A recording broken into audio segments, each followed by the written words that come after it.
그해 겨울 대한민국의 심장부인 계룡대 육군 본부의 공기는 유난히 차가웠다. 육군 중앙수사단장 하은정 소장의 집무실에는 난방이 돌고 있었지만 그녀의 책상 위에 놓인 너덜너덜한 편지지 한 장이 방 안의 모든 온기를 빨아들이는 듯했다. 그것은 투서였다. 군 내부 고발 시스템을 거치지 않고 누군가 목숨을 걸고 그녀에게 직접 보낸 피 맺힌 절규였다. 경기도 연천 제28보병 사단 태풍부대 그곳의 왕 황인기 연대장. 그는 군인이 아니라 악마입니다. 하은정은 육군 역사상 전투병과 출신이 아닌 수사병과에서 별을 단 최초의 여성이었다. 감정의 동요를 좀처럼 드러내지 않는 그녀의 무표정한 얼굴은 얼음마녀라는 별명으로 더 유명했다. 그녀는 편지지의 다음 문단으로 눈을 돌렸다. 얼마 전 혹한기 진지 구축 공사 중 박일병이 붕괴된 교통호에 깔려 죽었습니다. 부대는 단순 안전사고로 처리했지만 사실이 아닙니다. 황인기 대령이 빼돌린 불량 자재 때문입니다. 그는 살인자입니다. 부디 제발 제 친구의 억울함을 풀어주십시오. 단순한 군납 비리가 아니었다. 최전방 GOP를 담당하는 사단의 현역 연대장이 병사의 죽음에 직접적으로 연루되어 있다는 혐의였다. 하은정은 수화기를 들어 수사일과장 최중령을 호출했다. 최중령, 제28보병 사단, 황인기 대령. 지금 이 순간부터 공식 기록 없이 비공식적으로 모든 자료를 긁어모아 그가 지난 3년간 손댄 모든 공사, 보급, 유류 내역, 그리고 박일병 사망 기록까지 내일 아침까지 내 책상 위에 올려놔. 최중령의 얼굴이 하얗게 질렸다. 단장님, 제28보병 사단은 김경석 소장이 사단장입니다. 그리고 그 위는 제호 군단장 유태진 중장님이십니다. 그 나이는. 그래서 하은정이 그의 말을 잘랐다. 그게 그놈이 살인자라는 사실을 묵인해야 할 이유가 되나. 최중령은 입을 다물었다. 유태진 중장. 육군 내 최대 파벌의 수장이자 참모총장조차 함부로 건드리지 못하는 실세 중의 실세였다. 김경석 사단장은 그의 신복이었고 황인기 대령은 그 라인의 충실한 행동대장이었다. 이 사건을 건드리는 것은 육군 전체를 적으로 돌리는 것과 같았다. 다음 날 아침 최중령이 가져온 자료는 하은정의 예상을 확신으로 바꾸었다. 황인기 대령의 처가 쪽으로 거액의 자금이 흘러들어간 정황, 그가 최근 강남의 고급 오피스텔을 매입한 사실, 그리고 박일병이 사망한 진지공사에 납품된 자재업체는 유태진 군단장의 사촌이 운영하는 유령회사와 다름없었다. 하지만 모든 것은 완벽하게 합법적인 거래로 위장되어 있었다.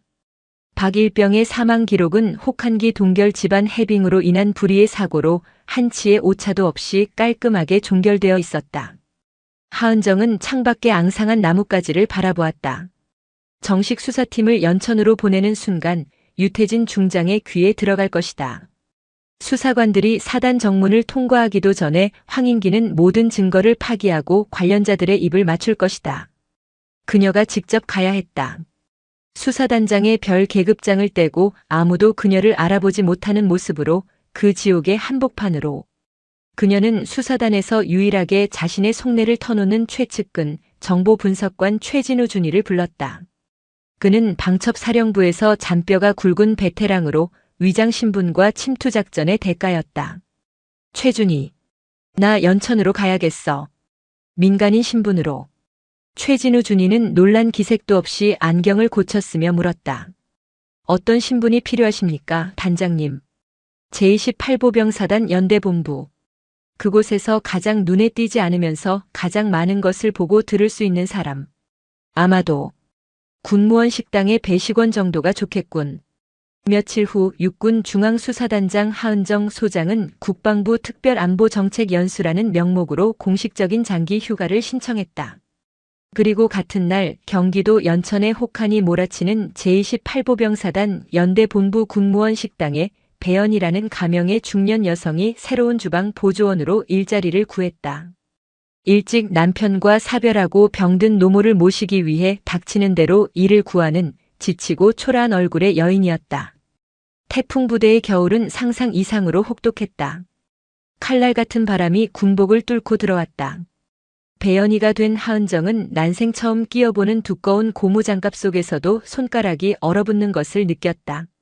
식당의 뜨거운 증기와 음식물 쓰레기의 시큼한 악취, 그리고 쉴 새 없이 밀려드는 병사들의 식판 더미는 그녀가 평생 겪어보지 못한 종류의 고통이었다. 그녀는 수십 년간 수백 명의 수사관을 지휘하며 명령을 내리던 사람이었지만 지금은 주방 조리장의 거친 욕설과 구박을 묵묵히 견뎌내야 하는 최하층 노동자였다. 아줌마, 거기 꾸물거리지 말고 빨리 식판 안 날라. 손이 왜 그래? 무슨 장군 마누라라도 되슈. 조리장의 모욕적인 언사에 그녀는 고개를 숙이며 죄송합니다를 기계적으로 반복했다. 그녀의 어설프고 느린 손놀림 그리고 어딘지 모르게 배어나오는 위화감은 다른 주방 보조원들에게도 경계와 경멸의 대상이 되었다. 그녀는 완벽하게 배연이가 되어가고 있었다. 연약하고 무능하며 누구의 관심도 끌지 못하는 투명 인간으로. 그녀가 지옥 같은 식당 일을 자처한 이유는 명확했다. 식당은 부대의 모든 소문과 정보가 모이는 하수구였다. 병사 식당과 간부 식당을 오가며 그녀는 수많은 날것의 대화들을 걸러들었다. 그리고 마침내 그녀가 찾던 목표물 황인기 대령을 직접 목격할 수 있었다. 황인기 대령은 병사들 앞에서는 아버지였다. 쩌렁쩌렁한 목소리로 훈련을 독려하고 식당에서는 병사들의 식판에 직접 반찬을 얹어주며 어깨를 두드렸다. 많이 먹어라. 먹고 힘내서 적들 다 때려잡아야지. 병사들은 그런 그에게 열광했다. 하지만 하은정이 간부 식당에서 배식을 하며 몰래 지켜본 그의 본 모습은 완전히 달랐다. 그는 자신보다 계급이 낮은 장교들, 특히 보급이나 재정 담당 장교들에게는 인간 이하의 취급을 했다. 이선우 소령. 당신은 머리가 장식이야. 내가 지시한 보급 물자 명세서 아직도 숫자가 안 맞잖아. 이번 달 유류 소모량 보고서 내가 말한 대로 깔끔하게 못 맞춰. 당신 군 생활 그만하고 싶어. 하은정의 귀가 번쩍 뜨였다.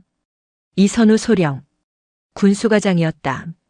투서에는 없던 이름이었지만 보급을 총괄하는 군수과장이 연대장의 저런 노골적이고 구체적인 압박을 받는다는 것은 그가 바로 비리의 핵심 실무자라는 뜻이었다. 그녀는 이선우 소령의 얼굴을 유심히 살폈다. 그는 육군사관학교를 우수한 성적으로 졸업했지만 줄을 잘못 써 유태진 군단장의 라인을 타지 못해 최전방으로 밀려난 전형적인 비운의 엘리트였다. 그는 황 대령의 모욕에 아무 대꾸도 못하고 얼굴만 붉힌 채 숟가락을 들지 못했다. 하은정은 두 번째 목표를 설정했다. 첫 번째 제보자 그리고 이선우 소령. 첫 번째 제보자를 찾는 것은 모래사장에서 바늘 찾기였다. 투서의 필체나 절박함으로 보아 사병이 분명했지만 수천 명의 병사 중 누구인지 특정할 수 없었다. 그녀는 식당에서 잔반을 치우며 병사들의 대화에 귀를 기울였다. 그러던 어느 날 식기 세척장 뒤편에서 병사 2명이 몰래 담배를 피우며 나누는 대화를 엿듣게 되었다. 박 병장, 너 진짜 그만해. 너 그러다 황 대령한테 찍히면 너 진짜 영창 가는 걸로 안 끝나. 너 박일병처럼 되고 싶어? 그래도 말해야지. 시발 준영이 형. 아니, 박일병 그렇게 죽은 거 너무 억울하잖아. 그날 교통호 무너진 거. 시멘트가 아니라 그냥 흙덩어리였다고. 하은정은 심장이 멎는 것 같았다. 박 병장. 그리고 사망한 박준영 일병. 그녀는 조용히 그 병사의 얼굴을 익혔다. 취사 지원을 나온 전투지원중대 소속 박주환 병장이었다. 며칠 뒤 하은정은 일부러 식당 뒤편에서 가장 무거운 음식물 쓰레기통을 옮기다 발을 헛디딘 척 요란하게 넘어졌다. 마침 근처를 지나던 박주환 병장이 깜짝 놀라 달려와 그녀를 부축했다. 아주머니, 괜찮으십니까? 어디 다치신 데 없으세요? 하은정은 극심한 고통을 연기하며 그의 팔을 붙잡았다. 아이고, 고마워요. 용사님, 내가 요즘 아들 생각 때문에 정신이 없어서. 우리 아들도 박일병처럼. 그녀는 일부러 말끝을 흐렸다. 박주환 병장의 눈빛이 그 자리에서 얼어붙었다. 박 일병, 말씀이십니까? 그래요. 여기 부대에서 사고로 갔다면서. 하필 이름이 같아서. 얼마나 억울했을까. 부모는 알기나 할까. 제 아들 같아서. 마음이 너무 아프네. 그녀는 일부러 눈물을 글썽였다. 박주환 병장은 주먹을 꽉 쥔 채 부들부들 떨었다. 그는 공포에 질린 눈으로 주변을 살피더니 낮은 목소리로 속삭였다. 아주머니, 여긴 위험합니다.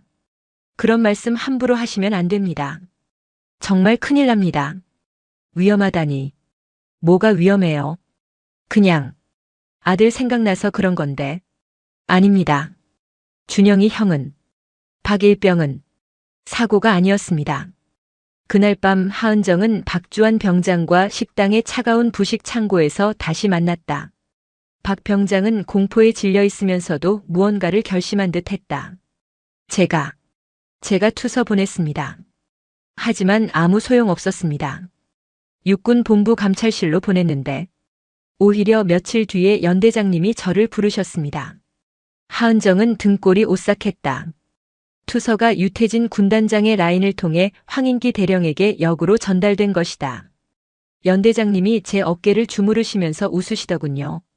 박 병장, 군 생활 편하게 하고 싶으면 헛생각 말고 훈련이나 열심히 받으라고. 그날 이후로 저는 부대 내 왕따가 됐습니다. 아무도 없는 탄약고 정리 작업만 혼자 하고 있습니다. 사실상의 감금이자 심리적 고문이었다. 박 병장, 나 사실 군 관계자요. 당신을 도우러 왔어요. 당신 친구의 억울함을 풀러. 박주환 병장은 그녀를 믿지 못했다. 식당 아주머니가 어떻게? 하은정은 자신의 신분을 증명할 방법이 없었다. 그녀는 마지막 수단을 썼다. 이것은 최진우 준이가 비공식적으로 파악한 그 어떤 사망 기록에도 없는 사실이었다. 박준영 일병 어머니 성함이 오숙자 씨. 맞지. 고향은 해남. 사망 당일 부대에서는 어머니가 위독하다는 거짓 전보로 박 일병을 휴가 중에 강제로 불러들였어. 그리고 그 공사 현장으로 투입시켰지. 맞나? 박주환 병장의 눈이 경악으로 물들었다. 어떻게? 그걸. 나를 믿어요. 황인기 대령을 잡으려면 그날 공사 현장의 자재 명세서 원본이 필요해. 그리고 그 모든 걸 알고 있는 사람. 군수과장 이선우 소령이 그걸 가지고 있겠지. 박주환 병장이 절망적인 얼굴로 고개를 끄덕였다. 이 소령님도 괴로워하고 계십니다. 연대장님이 모든 걸 이 소령님께 떠넘기려 하고 있습니다. 이 소령님이 이면 장부를 가지고 계신 걸로 압니다. 자기 자신을 지키기 위해서. 이선우 소령은 매일 밤 악몽을 꾸었다. 육군 사관학교를 졸업하고 조국에 헌신하겠다는 푸른 다짐은 연천의 혹한과 황인기라는 악마 앞에서 산산조각 났다. 군수과장으로 부임한 첫날부터 황인기 대령은 그를 하수인으로 낙점했다. 처음에는 단순한 유류 절감 보고서 조작이었다. 그러나 점점 대담해져 이제는 GOP 철책 보강 공사와 병사 생활관 개선 공사의 자재를 통째로 빼돌리고 있었다. 규격에 맞는 새 자재는 서류상으로만 존재했고 실제로는 폐기 직전의 자재들이 현장으로 들어갔다.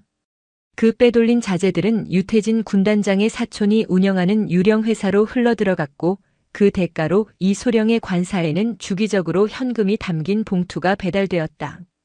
이소령은 그 돈을 단 한 푼도 쓰지 않고 관사 벽장 깊숙한 곳 낡은 군복 주머니 속에 쑤셔 넣었다. 그것은 언젠가 터질 시한폭탄이자 자신이 범죄에 가담했다는 씻을 수 없는 족쇄였다. 박일병이 죽기 며칠 전 그는 황 대령에게 무릎이라도 꿇을 심정으로 보고했다. 연대장님, 교통호 지지대 자재가 규격 미달이 아니라 그냥 썩은 나무입니다. 이러다 정말 큰일 납니다. 병사들 죽습니다. 황 대령은 코웃음을 쳤다. 이소령, 자네가 그래서 안 되는 거야. 전쟁 나면 그거보다 더한 데서도 똥 싸고 자야 돼. 다 정신력 문제야. 그리고 이선우. 이 일은 김경석 사단장님도 유태진 군단장님도 다 아시고 제가 하신 일이야. 자네가 여기서 딴 마음 먹으면 자네 군 생활만 끝나는 게 아니라 병원에 누워있는 자네 아내 약값은 누가 대주지. 그 악마 같은 협박 이후 박일병이 죽었다. 붕괴된 진지에서 꺼낸 것은 시멘트 블록이 아니라 손으로도 쉽게 부스러지는 흙덩어리였다. 이선우 소령은 그날 밤 모든 것을 기록했다. 날짜, 시간, 빼돌린 자재의 품목과 수량, 황인기 대령이 송금을 지시한 차명 계좌번호, 그리고 그와의 대화 녹음 파일까지.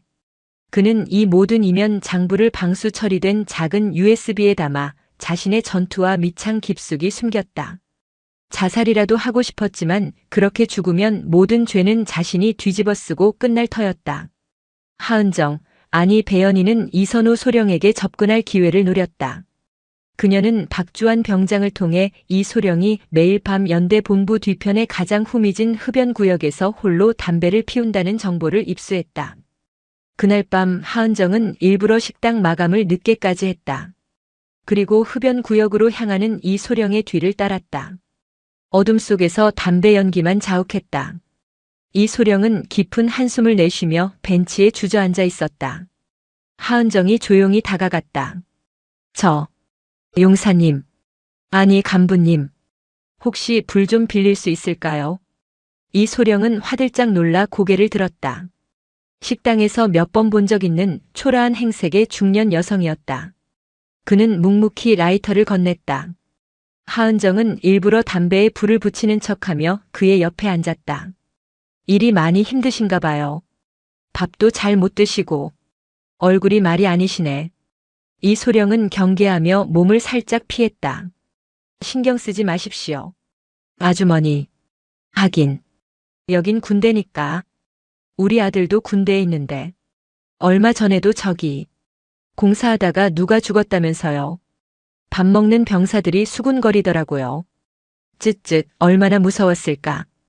부모는 알랑까 몰라. 제 아들 같아서. 그런데 그런 위험한 공사 다 간부님들이 관리하는 거 아니에요? 이선우 소령의 손이 멈칫했다. 누가 그런 말을 함부로 합니까? 그냥 다들 아름아름 아는 거 아닌가. 그런데 이상하네. 사람이 죽었는데 왜 이렇게 조용해요? 꼭 누가 일부러 덮은 것처럼. 이 소령은 담배를 거칠게 비벼 껐다. 아주머니, 여기 계시면 안 됩니다. 밤에 위험합니다. 그가 자리에서 일어나려 할 때 하은정이 얼음처럼 차가운 목소리로 말했다. 이선우 소령. 육사 65기. 보병병과. 하지만 군수과장으로 좌천. 그리고 황인기 대령의 이면 장부를 가지고 계시죠. 이선우 소령의 온몸이 그 자리에 얼어붙었다. 그는 숨을 멈추고 그녀를 바라보았다. 어둠 속에서도 그녀의 눈빛은 식당 아주머니의 그것이 아니었다. 그것은 날카로운 칼날이었다. 당신, 도대체, 누구야? 박준영 일병을 죽게 한 그 패자제들. 이 소령님이 결제한 서류 아직 가지고 있죠. 당신이 살 길은 하나뿐이에요. 그 장부를 나에게 넘겨요. 그럼 당신은 내부 고발자가 되는 거고 넘기지 않으면 살인 공범이 되는 겁니다. 이 소령은 공포에 질려 뒷걸음질 쳤다. 당신, 황 대령이 보낸 사람이군. 날 시험하는 거지. 난 아무것도 모릅니다. 하은정은 한숨을 쉬었다. 좋아요. 그럼 이렇게 하죠. 그녀는 품에서 아주 낡은 10원짜리 동전 하나를 꺼내 이 소령의 손에 억지로 쥐어주었다. 이건 내가 아주 어릴 때 아버지께 받은 행운의 동전이에요. 힘들 때마다 이걸 보고 버텼죠. 소령님도 힘내시라고. 이 소령은 어리둥절한 표정으로 동전을 바라보았다. 이게 지금 뭡니까? 자세히 봐요. 불에 비춰서. 이 소령이 라이터를 켜고 동전의 표면을 비추었다. 평범한 동전이었지만 표면 한가운데에 육안으로 식별하기 힘든 바늘 끝으로 새긴 듯한 작은 문양이 있었다. 그것은 방패와 칼을 교차한 문양, 육군 중앙수사단의 비공식 상징이었다. 오직 수사단 핵심 요원들 그리고 육사에서 수사병과를 지원했던 극소수의 인원들만이 아는 표식이었다. 그의 다리가 풀렸다. 당신, 도대체, 설마? 내일 자정. 식당 뒤 보일러실에서 만납니다. USB 가지고 와요. 이건 명령입니다. 이선우 소령. 하은정은 다시 배연희의 어깨 굽은 모습으로 돌아가 어둠 속으로 사라졌다. 이선우 소령은 손바닥 위에 10원짜리 동전을 든 채 차가운 밤 공기 속에서 온몸을 떨었다. 다음 날 연대 전체에 피비린내가 감돌았다. 황인기 대령이 아침부터 사단장인 김경석 소장에게 불려가 쌍욕을 먹고 돌아왔다는 소문이 돌았다. 이유는 알 수 없었지만 황 대령은 평소의 여유로운 모습과 달리 극도로 날카로워져 있었다. 그는 닥치는 대로 장교들의 군기를 잡았고 분위기는 살얼음판 그 자체였다. 하은정은 식당에서 묵묵히 그릇을 닦으며 불길한 예감에 휩싸였다. 투서가 돌고 내가 비공식 내사를 시작한 것이 김경석 사단장의 귀에까지 들어간 것일까? 아니면 단순히 내부 기강을 잡는 것일까? 혹은 이선우가 배신했나? 그날 밤 자정을 조금 넘긴 시간. 하은정은 약속대로 식당 뒤편의 어둡고 습한 보일러실에서 이선우 소령을 기다렸다. 기계 돌아가는 소리 외에는 아무 소리도 들리지 않았다. 낡은 보일러의 기름 냄새가 코를 찔렀다. 약속한 시간이 한참 지났지만 이 소령은 나타나지 않았다. 그가 배신했나? 아니면 황인기 대령에게 잡힌 건가? 그때 보일러실 문이 끼익 소리를 내며 열렸다. 이선우 소령이 아니라 박주환 병장이었다. 그는 공포에 질린 얼굴로 숨을 헐떡이며 거의 기다시피 들어왔다. 아주머니. 아니 큰일 났습니다. 이 소령님이 잡혀갔습니다.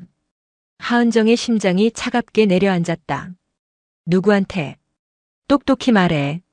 황 대령님 직속 부관이랑 헌병대 애들입니다. 조금 전에 이 소령님 관사로 쳐들어가서 지금 연대 본부 의무실 뒤편에 있는 폐창고로 끌고 갔습니다. 거기가 원래 말 안 듣는 애들 잡아다 족치는 곳입니다. 황인기 대령이 먼저 손을 쓴 것이다. 이선우 소령이 자신을 배신할 것을 직감했거나 혹은 하은정의 존재 자체를 눈치챘을 수도 있었다. USB는 이 소령님이 가지고 있었나? 모르겠습니다. 하지만 그 사람들이 이 소령님 관사를 샅샅이 뒤지는 걸 봤습니다. 분명 장부를 찾으려는 걸 겁니다. 하은정은 이를 악물었다. 여기서 이선우 소령을 잃으면 모든 증거가 사라진다. 박일병의 죽음은 영원히 묻히고 자신 역시 신분이 발각되면 무사하지 못할 것이다. 박 병장, 지금 당장 부대 밖으로 나가. 수단 방법 가리지 말고 공중전화를 찾아. 내가 주는 번호로 전화해서 딱 한마디만 해. 태풍. 적색경보. 외울 수 있나? 네. 태풍. 적색경보. 그들이 누구냐고 물으면 배연이라고만 전해. 그리고 절대 부대로 복귀하지 말고 근처 민가에 숨어 있어. 이건 자네를 살리기 위한 마지막 명령이다. 박주환 병장은 울음을 삼키며 어둠 속으로 사라졌다. 그 번호는 최진우 준이의 비상 연락망이었다.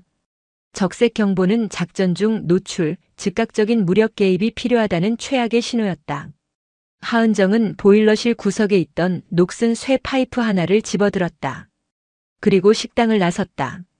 칠흑 같은 어둠 속 연대 본부 건물로 향하는 그녀의 걸음은 더 이상 배연희의 것이 아니었다.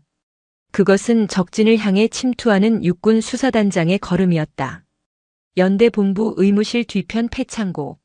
낡은 철문 틈으로 희미하게 불빛이 새어나오고 있었다. 그녀는 창문 틈으로 안을 엿보았다. 이선우 소령은 속옷 차림으로 의자에 묶인 채 피투성이가 되어 있었다. 황인기 대령이 직접 그의 멱살을 잡고 고함을 치고 있었다. 개새끼가. 이선우. 내가 널 어떻게 믿었는데. 내년이 감히 날 배신해. 장부가 어딨어. 말해. USB 어딨냐고. 이 소령은 입술이 터져 피를 흘리면서도 경멸의 눈빛으로 황 대령을 바라봤다. 당신. 살인자야. 내가 죽어도 당신 용서 못해.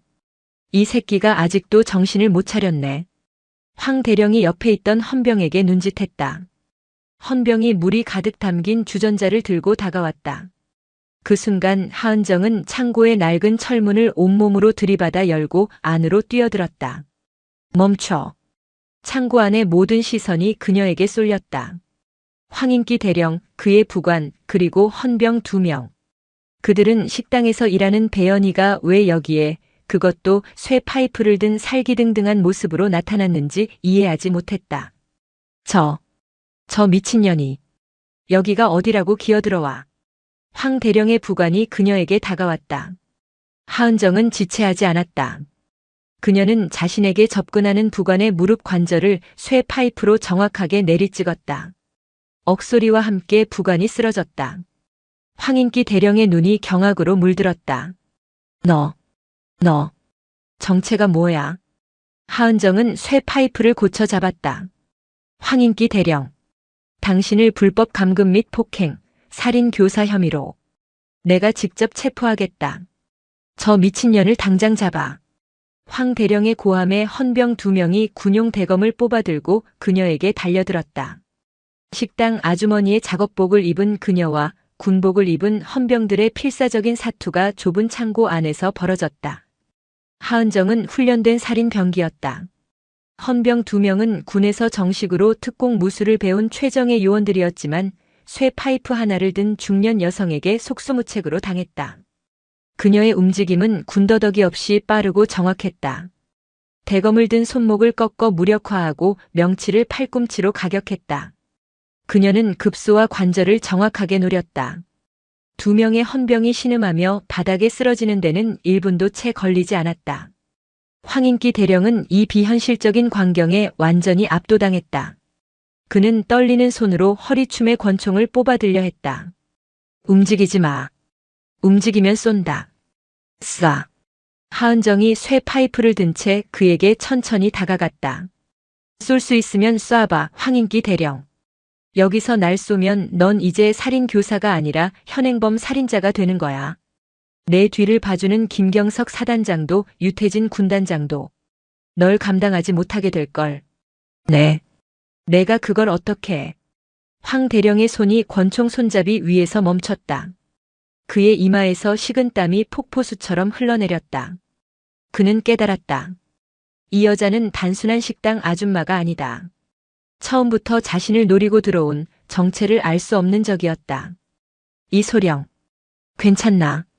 하은정이 묶여있는 이선우 소령에게 물었다. 이소령은 고통 속에서도 고개를 끄덕였다. USB는 괜찮아. 내가 찾을 테니. 바로 그때였다. 창고 밖에서 수십 개의 군홧발 소리와 함께 고함이 들려왔다. 전원 무기 버리고 투항하라.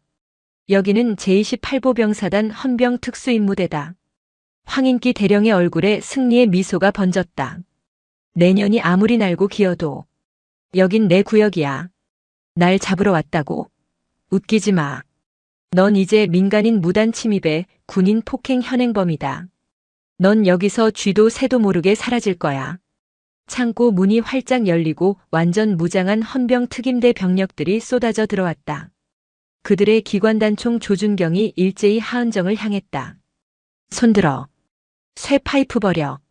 하은정은 쇠 파이프를 바닥에 떨어뜨리고 두 손을 천천히 머리 위로 올렸다. 그녀는 완벽하게 포위되었다. 황인기 대령은 쓰러진 부관을 부축하며 일어섰다. 전현 당장 포박해. 그리고 이선우 소령은 반역죄로 군사재판에 넘길 준비해. 전현이랑 내통해서 부대를 전복시키려 한 간첩이다. 상황은 완벽하게 역전되었다. 이선우 소령의 얼굴이 절망으로 물들었다. 하지만 하은정은 이상할 정도로 침착했다. 그녀는 자신을 겨누고 있는 헌병대장을 바라보며 말했다. 자네 계급이 뭔가? 헌병대장은 어이없다는 듯 대답했다. 헌병대장 박철민 중령이다. 넌 묵비권을 행사할 권리가. 박철민 중령. 지금 즉시 총구 얻어. 그리고 내 상관인 황인기 대령을 체포해. 뭐라고? 저 미친년이. 나는 육군 중앙수사단장 소장 하은정이다. 창고 안에는 잠시 정적이 흘렀다. 황인기 대령이 미친 사람처럼 웃기 시작했다. 하하. 수사단장? 하은정 장군? 너 지금 내 꼴을 봐. 식당 설거지꾼이. 별을 달았다고? 박중령 뭐해? 당장 전현 입을 막아. 박철민 중령도 그녀를 미친 여자로 취급하려 했다. 하지만 그의 눈에 하은정의 손에 들려있던 이제는 바닥에 떨어진 그 낡은 10원짜리 동전이 들어왔다. 박중령은 헌병병과였고 수사단의 그 비공식 표식을 알고 있었다. 그의 얼굴이 하얗게 질렸다. 황 대령님, 저 표식은. 그 순간 창고 밖에서 더 요란한 소리가 들려왔다. 헬기 로터 소리가 연대 상공을 뒤덮었고 섬광탄이 터졌다. 비켜라. 길 열어. 헌병 특임대 병력을 뚫고 검은색 특수작전복을 입은 사내들이 들이닥쳤다. 그들은 헌병대가 아니었다. 육군 중앙수사단 직속 특별수사팀이었다. 그리고 그들 앞에는 최진우 준이가 권총을 든 채 서 있었다. 전원 총기 내려. 육군 중앙수사단이다. 저항시 사살한다. 최준희는 박주환 병장의 전화를 받고 즉시 인근에 대기 중이던 예하 수사대로부터 최정예 요원들을 이끌고 헬기로 이동, 연대 본부를 급습한 것이었다. 헌병대는 자신들의 지휘 계통보다 상위에 있는 수사단의 등장에 얼어붙었다. 최준희는 하은정에게 다가가 자신의 외투를 벗어 덮어주었다. 그리고 그녀에게 경례했다. 단장님, 늦어서 죄송합니다. 황인기 대령의 얼굴은 이제 웃음기가 완전히 사라진 채 사색이 되어 있었다. 하은정. 장군? 하은정은 최준희의 외투를 여몄다. 그리고 피투성이가 된 이선우 소령의 결박을 풀라고 지시했다. 그녀는 황인기 대령에게 다가갔다. 황인기 대령. 당신을 직권 남용, 부하 폭행 및 감금, 군수품 횡령, 그리고 살인 은폐 혐의로 긴급 체포합니다. 최준희가 황 대령에게 수갑을 채웠다. 하은정은 쓰러진 이 소령에게 다가가 물었다. USB. 어디 있나? 이 소령은 고통 속에서 떨리는 손으로 자신의 전투와 밑창을 가리켰다. 전투와 밑창의 고무를 뜯어내자 그 안에 방수 처리된 작은 USB가 숨겨져 있었다. 모든 것이 끝난 순간이었다. 하은정은 최준희에게 명령했다. 연대 본부 전체를 폐쇄한다. 황인기 대령의 사무실과 관사 그리고 군수과 전체를 압수수색한다. 단 하나의 서류도 빠져나가게 해선 안 돼. 황인기 대령의 체포는 제28보병사단, 아니 육군 전체를 뒤흔든 사건이 되었다. 최전방 현역 연대장이, 그것도 육군 수사단장이 직접 위장 잠입하여 현행범으로 체포했다는 사실은 전무후무한 일이었다. 하은정은 연천의 임시수사본부에서 밤샘 조사를 지휘했다. 이선우 소령이 넘긴 USB는 스모킹건이었다. 그 안에는 황인기 대령이 지난 몇 년간 유태진 군단장의 사촌이 운영하는 유령회사와 거래하며 빼돌린 군수품 내역과 자금 흐름, 그리고 박일병 사망 당일의 대화 녹음 파일까지 고스란히 담겨 있었다. 황인기 대령은 모든 것을 부인했지만 녹음 파일 앞에서 무너졌다. 하지만 그는 마지막 발악을 했다. 이건 나 혼자 한 게 아니야. 김경석 사단장님도 알고 계셨어. 아니, 이 모든 건 제오 군단장 유태진 장군님의 지시였어. 하은정, 당신이 감당할 수 있을 것 같아? 당신 별 2개짜리가 별 3개짜리 군단장님을 칠 수 있을 것 같냐고. 하은정은 차가운 눈으로 그를 바라봤다. 그건 내가 걱정할 일이 아니야. 황 대령, 당신은 당신의 죄값만 치르면 돼. 문제는 지금부터였다. 하은정은 김경석 사단장에게 공식적으로 수사 협조를 요청했다. 김 사단장은 전화를 받자마자 고성을 질렀다. 하 장군, 지금 뭐 하자는 짓이야? 내 부대 연대장을 내 허락도 없이 수사단장이 위장 잠입해서 체포해. 이건 명백한 월권이고 지휘 계통을 무시한 하극상이야. 김경석 장군, 하극상은 당신 부하가 저지른 짓이지. 살인 은폐와 횡령 말이야. 그리고 난 당신의 허락을 받을 필요가 없어. 육군 중앙수사단은 육군 참모총장 직속 기관이니까. 당신, 지금 유태진 군단장님께 정면으로 도전하겠다는 건가? 당신 군 생활 오늘로 끝난 줄 알아. 후회하게 될 거야. 전화가 끊겼다. 김경석 사단장과 유태진 군단장의 압력은 즉각적이고 거대했다. 육군 본부의 거의 모든 부서에서 수사단의 활동에 제동을 걸기 시작했다. 수사 예산이 동결되었고 파견 인력들이 원대 복귀하라는 압박을 받았다. 심지어 국방부 합동조사단에서 수사단장의 과잉 및 불법 수사 여부를 조사하겠다는 통보까지 날아왔다. 하은정은 고립되었다. 그녀는 육군 참모총장에게 독대를 신청했지만 총장은 국회 일정이 바쁘다는 이유로 그녀의 면담을 거부했다. 총장 역시 유태진 군단장이 이끄는 세력의 눈치를 보고 있었다. 수사본부의 분위기는 최악으로 치달았다. 최진우 준이가 조심스럽게 말했다.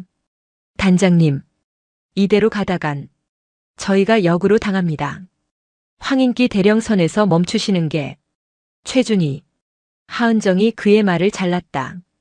박준영 일병은, 흙더미에 깔려 죽은 그 병사는, 황인기 하나 잡자고 내가 식당 설거지를 한 줄 알아. 김경석이든 유태진이든 그 뿌리까지 뽑아내지 못하면 이런 일은 또 일어나. 그녀에게는 단 하나의 돌파구만 남아 있었다. 바로 육군 본부 감찰실장 백승주 소장이었다. 백승주 소장은 하은정과 육사 동기였지만 수사병과가 아닌 재정병과 출신으로 군내에서 유일하게 유태진 군단장의 라인에 속하지 않은 채 실력을 인정받은 인물이었다. 그는 청렴 결백함의 상징이었고 하은정과는 서로를 존중하는 라이벌이자 동료였다. 하은정은 백승주에게 비밀리에 연락했다. 백 장군, 나 하은정이야. 당신 도움이 필요해. 백승주 소장은 그녀의 연락을 기다렸다는 듯 침착하게 답했다. 하 장군, 일이 너무 커졌더군. 내가 뭘 도우면 되지. 유태진 군단장이 황인기를 통해 빼돌린 자금이 최종적으로 어디로 갔는지 추적이 안 돼.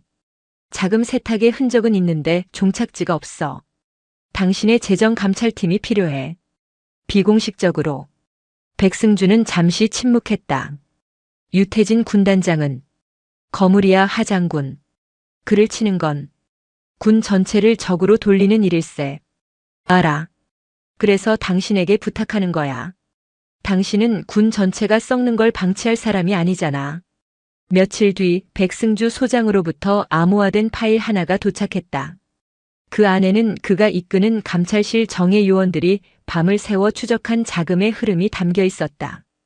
유태진 군단장의 사촌이 운영하던 유령 회사는 다시 수십 개의 페이퍼 컴퍼니를 거쳐 놀랍게도 김경석 사단장의 아내가 대주주로 있는 중견 방산업체에 거액의 투자를 한 것으로 나타났다. 이럴 수가. 하은정은 경악했다. 유태진 군단장과 김경석 사단장은 단순한 상하관계나 학연이 아니었다. 그들은 방산 비리라는 거대한 이권으로 똘똘 뭉친 운명 공동체였다. 황인기 대령은 그들의 자금을 마련하는 행동대장이었던 것이다. 백승주 소장이 전화를 걸어왔다. 하 장군. 증거는 확보했네. 이제 어떻게 할 셈인가. 이걸 터뜨리면 김경석은 물론이고 유태진도 무사하지 못할 거야. 하지만 그들도 가만히 있지 않겠지. 백 장군. 고마워. 이 은혜는 잊지 않겠네. 하은정은 모든 증거를 취합했다. 황인기의 자백, 이선우의 이면, 장부, 그리고 백승주가 찾아낸 결정적인 자금 흐름도. 그녀는 이 모든 것을 들고 육군 참모총장실이 아닌 국방부 장관을 직접 찾아갔다. 참모총장을 건너뛴 군 역사상 유례없는 직보였다. 국방부 장관은 하은정이 들고 온 보고서의 무게에 할 말을 잃었다. 현역 군단장과 사단장이 연루된, 그것도 병사의 사망 사건까지 은폐된 거대한 비리 카르텔. 이것은 단순한 군 내부의 문제가 아니라 정권의 안보까지 위협할 수 있는 초대형 스캔들이었다. 장관은 고심 끝에 결단을 내렸다. 하 장군. 이 일은 내가 직접 대통령께 보고하겠네.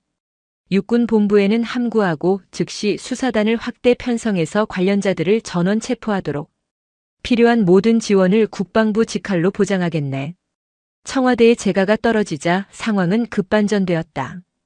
육군 참모총장은 사색이 되어 하은정에게 전화를 걸어왔지만 그녀는 국방부 장관님의 직접 지시입니다라는 말로 전화를 끊었다. 육군 중앙수사단은 국방부 조사본부와 합동으로 태풍작전이라는 암호명 하에 대대적인 체포작전에 돌입했다. 가장 먼저 체포된 것은 제28보 병사단장 김경석 소장이었다. 그는 사단장실에서 작전 회의를 주재하던 중 들이닥친 수사단 요원들에게 연행되었다. 그는 이건 쿠데타야. 유태진 장군님이 가만히 안 계실 거야 라고 발악했지만 이미 대세는 기운 뒤였다. 문제는 유태진 중장이었다. 그는 대한민국 최전방을 책임지는 제5군단의 군단장이었다. 현역 삼성 장군, 그것도 군단장을 그의 지휘소에서 체포한다는 것은 군사적 위험까지 감수해야 하는 일이었다. 하은정이 직접 체포팀을 이끌고 경기도 포천의 군단장실로 향했다. 군단 청사는 이미 수사단 병력에 의해 외부와의 연락이 차단된 상태였다. 군단장실 문을 열고 들어서자 유태진 중장은 놀랍게도 아주 평온한 얼굴로 그녀를 맞이했다. 그는 자신의 책상에 앉아 갓 뽑은 원두커피 향을 맡으며 하은정을 바라보았다. 하은정 장군. 드디어 여기까지 왔군.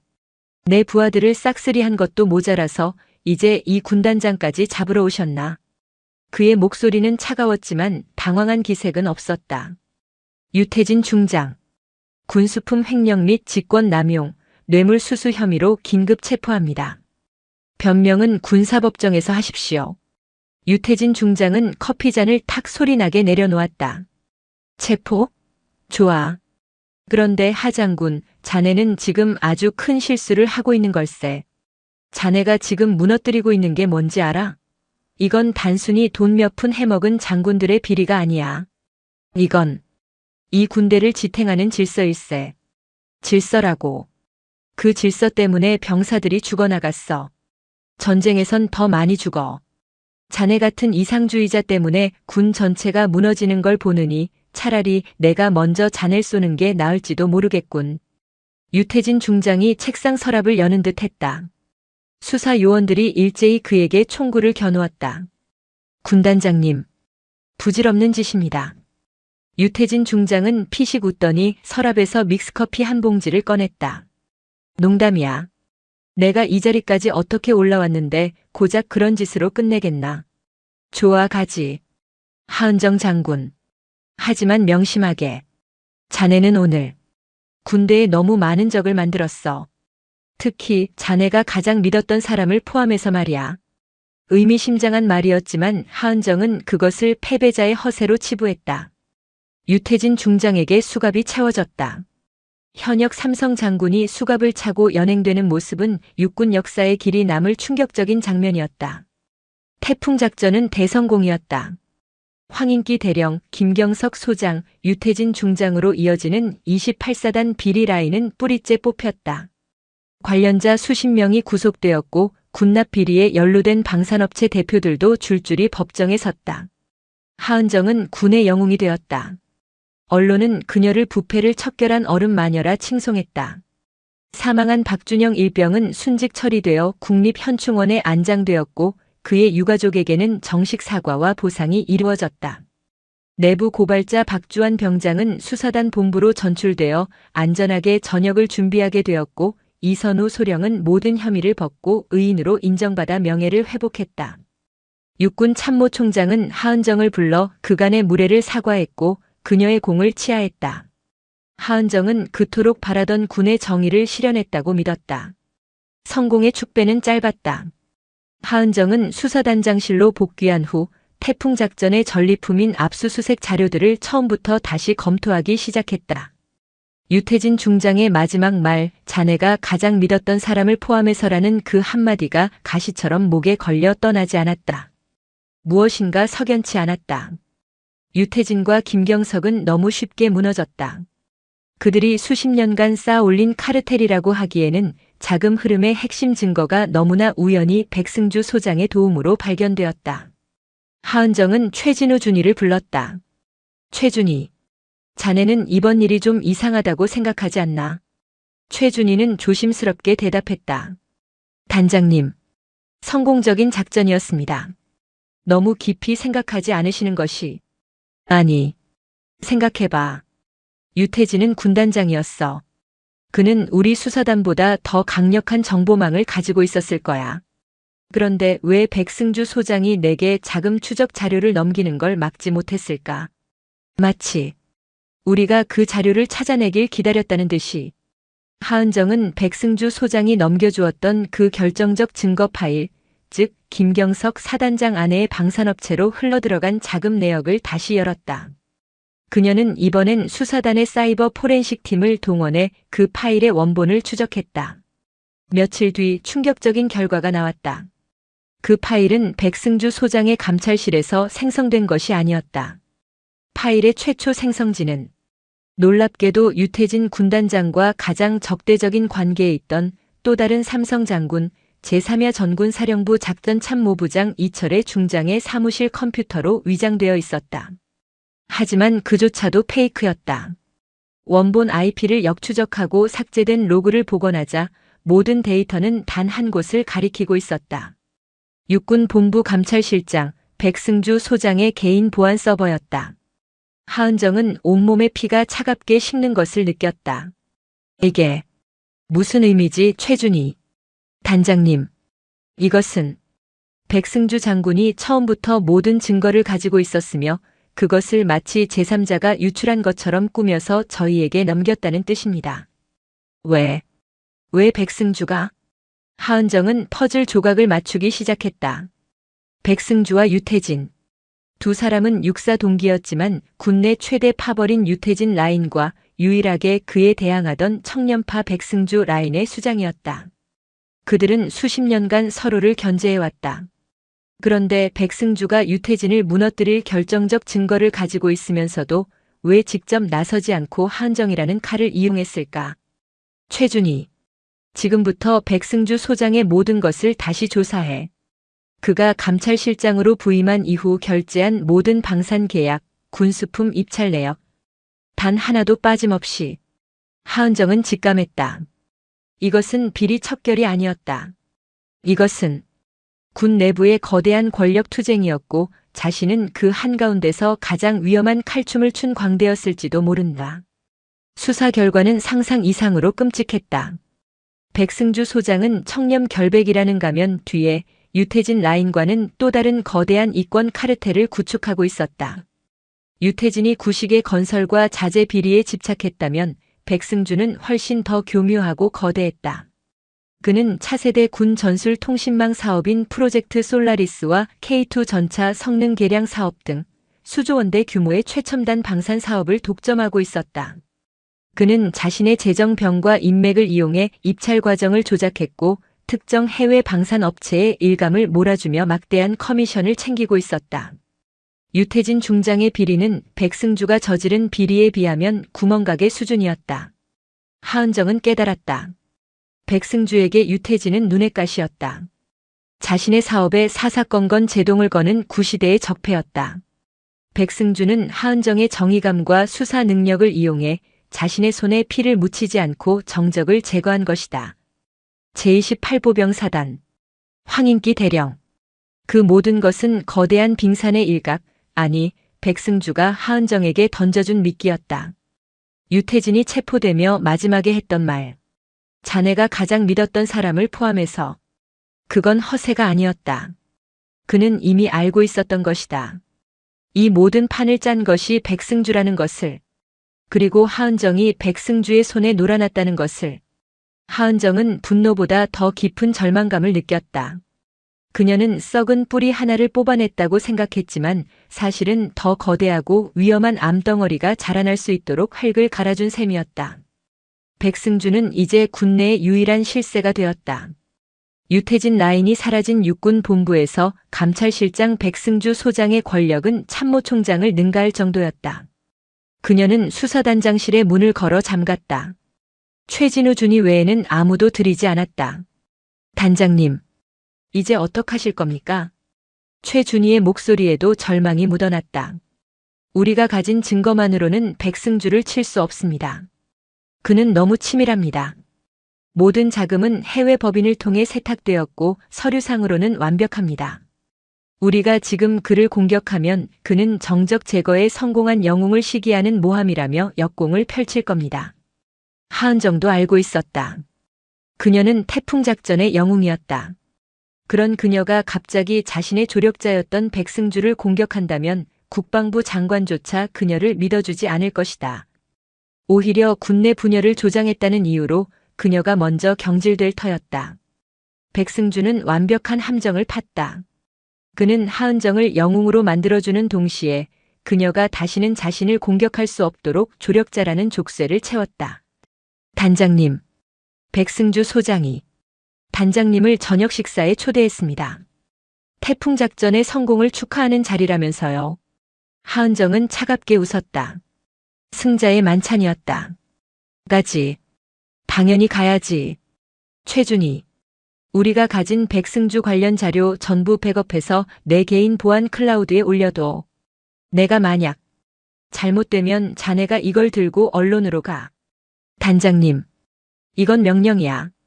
그날 밤 하은정은 군복이 아닌 검은색 정장을 입고 약속 장소로 향했다. 그곳은 군 시설이 아닌 서울 시내의 한적한 고급 한정식집의 밀실이었다. 백승주 소장이 평온한 미소로 그녀를 맞이했다. 하 장군. 정말 수고 많았네. 자네 덕분에 육군이 10년 묵은 체증을 씻어냈어. 백 장군. 당신의 도움이 없었다면 불가능했을 거야. 특히 그 결정적 증거 말이야. 하은정이 잔을 받으며 그의 눈을 똑바로 쳐다봤다. 백승주는 미소를 거두지 않았다. 그저 정의가 이기길 바랐을 뿐일세. 정의라. 하은정이 잔을 내려놓았다. 당신이 말하는 정의가 도대체 뭔가? 유태진이 사라진 자리에 당신의 프로젝트 솔라리스가 들어서는 건가? 백승주의 눈빛이 순간 차갑게 변했다. 하지만 그는 이내 다시 웃었다. 하 장군. 너무 많이 알려고 하는 건 몸에 좋지 않아. 자네는 부패 척결의 영웅으로 남는 게 좋아. 그게 자네에게도 나에게도 최선이야. 내가 만약 그걸 거부한다면. 하 장군. 백승주가 몸을 앞으로 숙였다. 자네가 위장 잠입했던 제28사단 식당. 거기 조리장 기억나나? 그 사람이 어제 뇌물수수 혐의로 긴급 체포되었네. 자네가 배연이로 일할 때 식자재를 빼돌린 걸 자네가 묵인해줬다는 진술을 확보했지. 하은정의 손이 멈췄다. 그게 무슨... 그리고 자네가 체포했던 황인기 대령. 그가 진술을 번복했네. 하은정 장군이 자신에게 유태진 군단장의 비리를 불면 살려주겠다고 회유했다는 거야. 이건 명백한 직권남용이지. 자네가 영웅이 되는 데는 하루가 걸렸지만 추락하는 데는 1시간이면 충분해, 하 장군. 그것은 완벽한 협박이었다.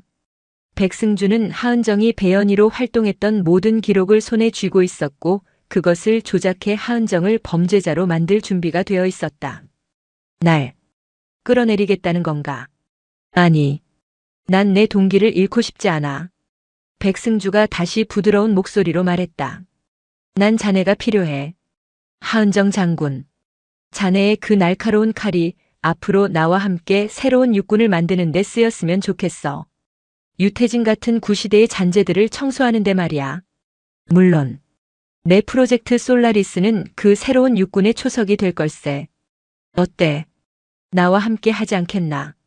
하은정은 창밖의 어둠을 바라보았다. 그녀는 선택의 기로에 섰다. 괴물과 손을 잡고 권력을 나눌 것인가 아니면 모든 것을 잃고 괴물에게 잡아먹힐 것인가. 그녀는 천천히 잔을 들었다. 백장군. 당신은 큰 실수를 했어.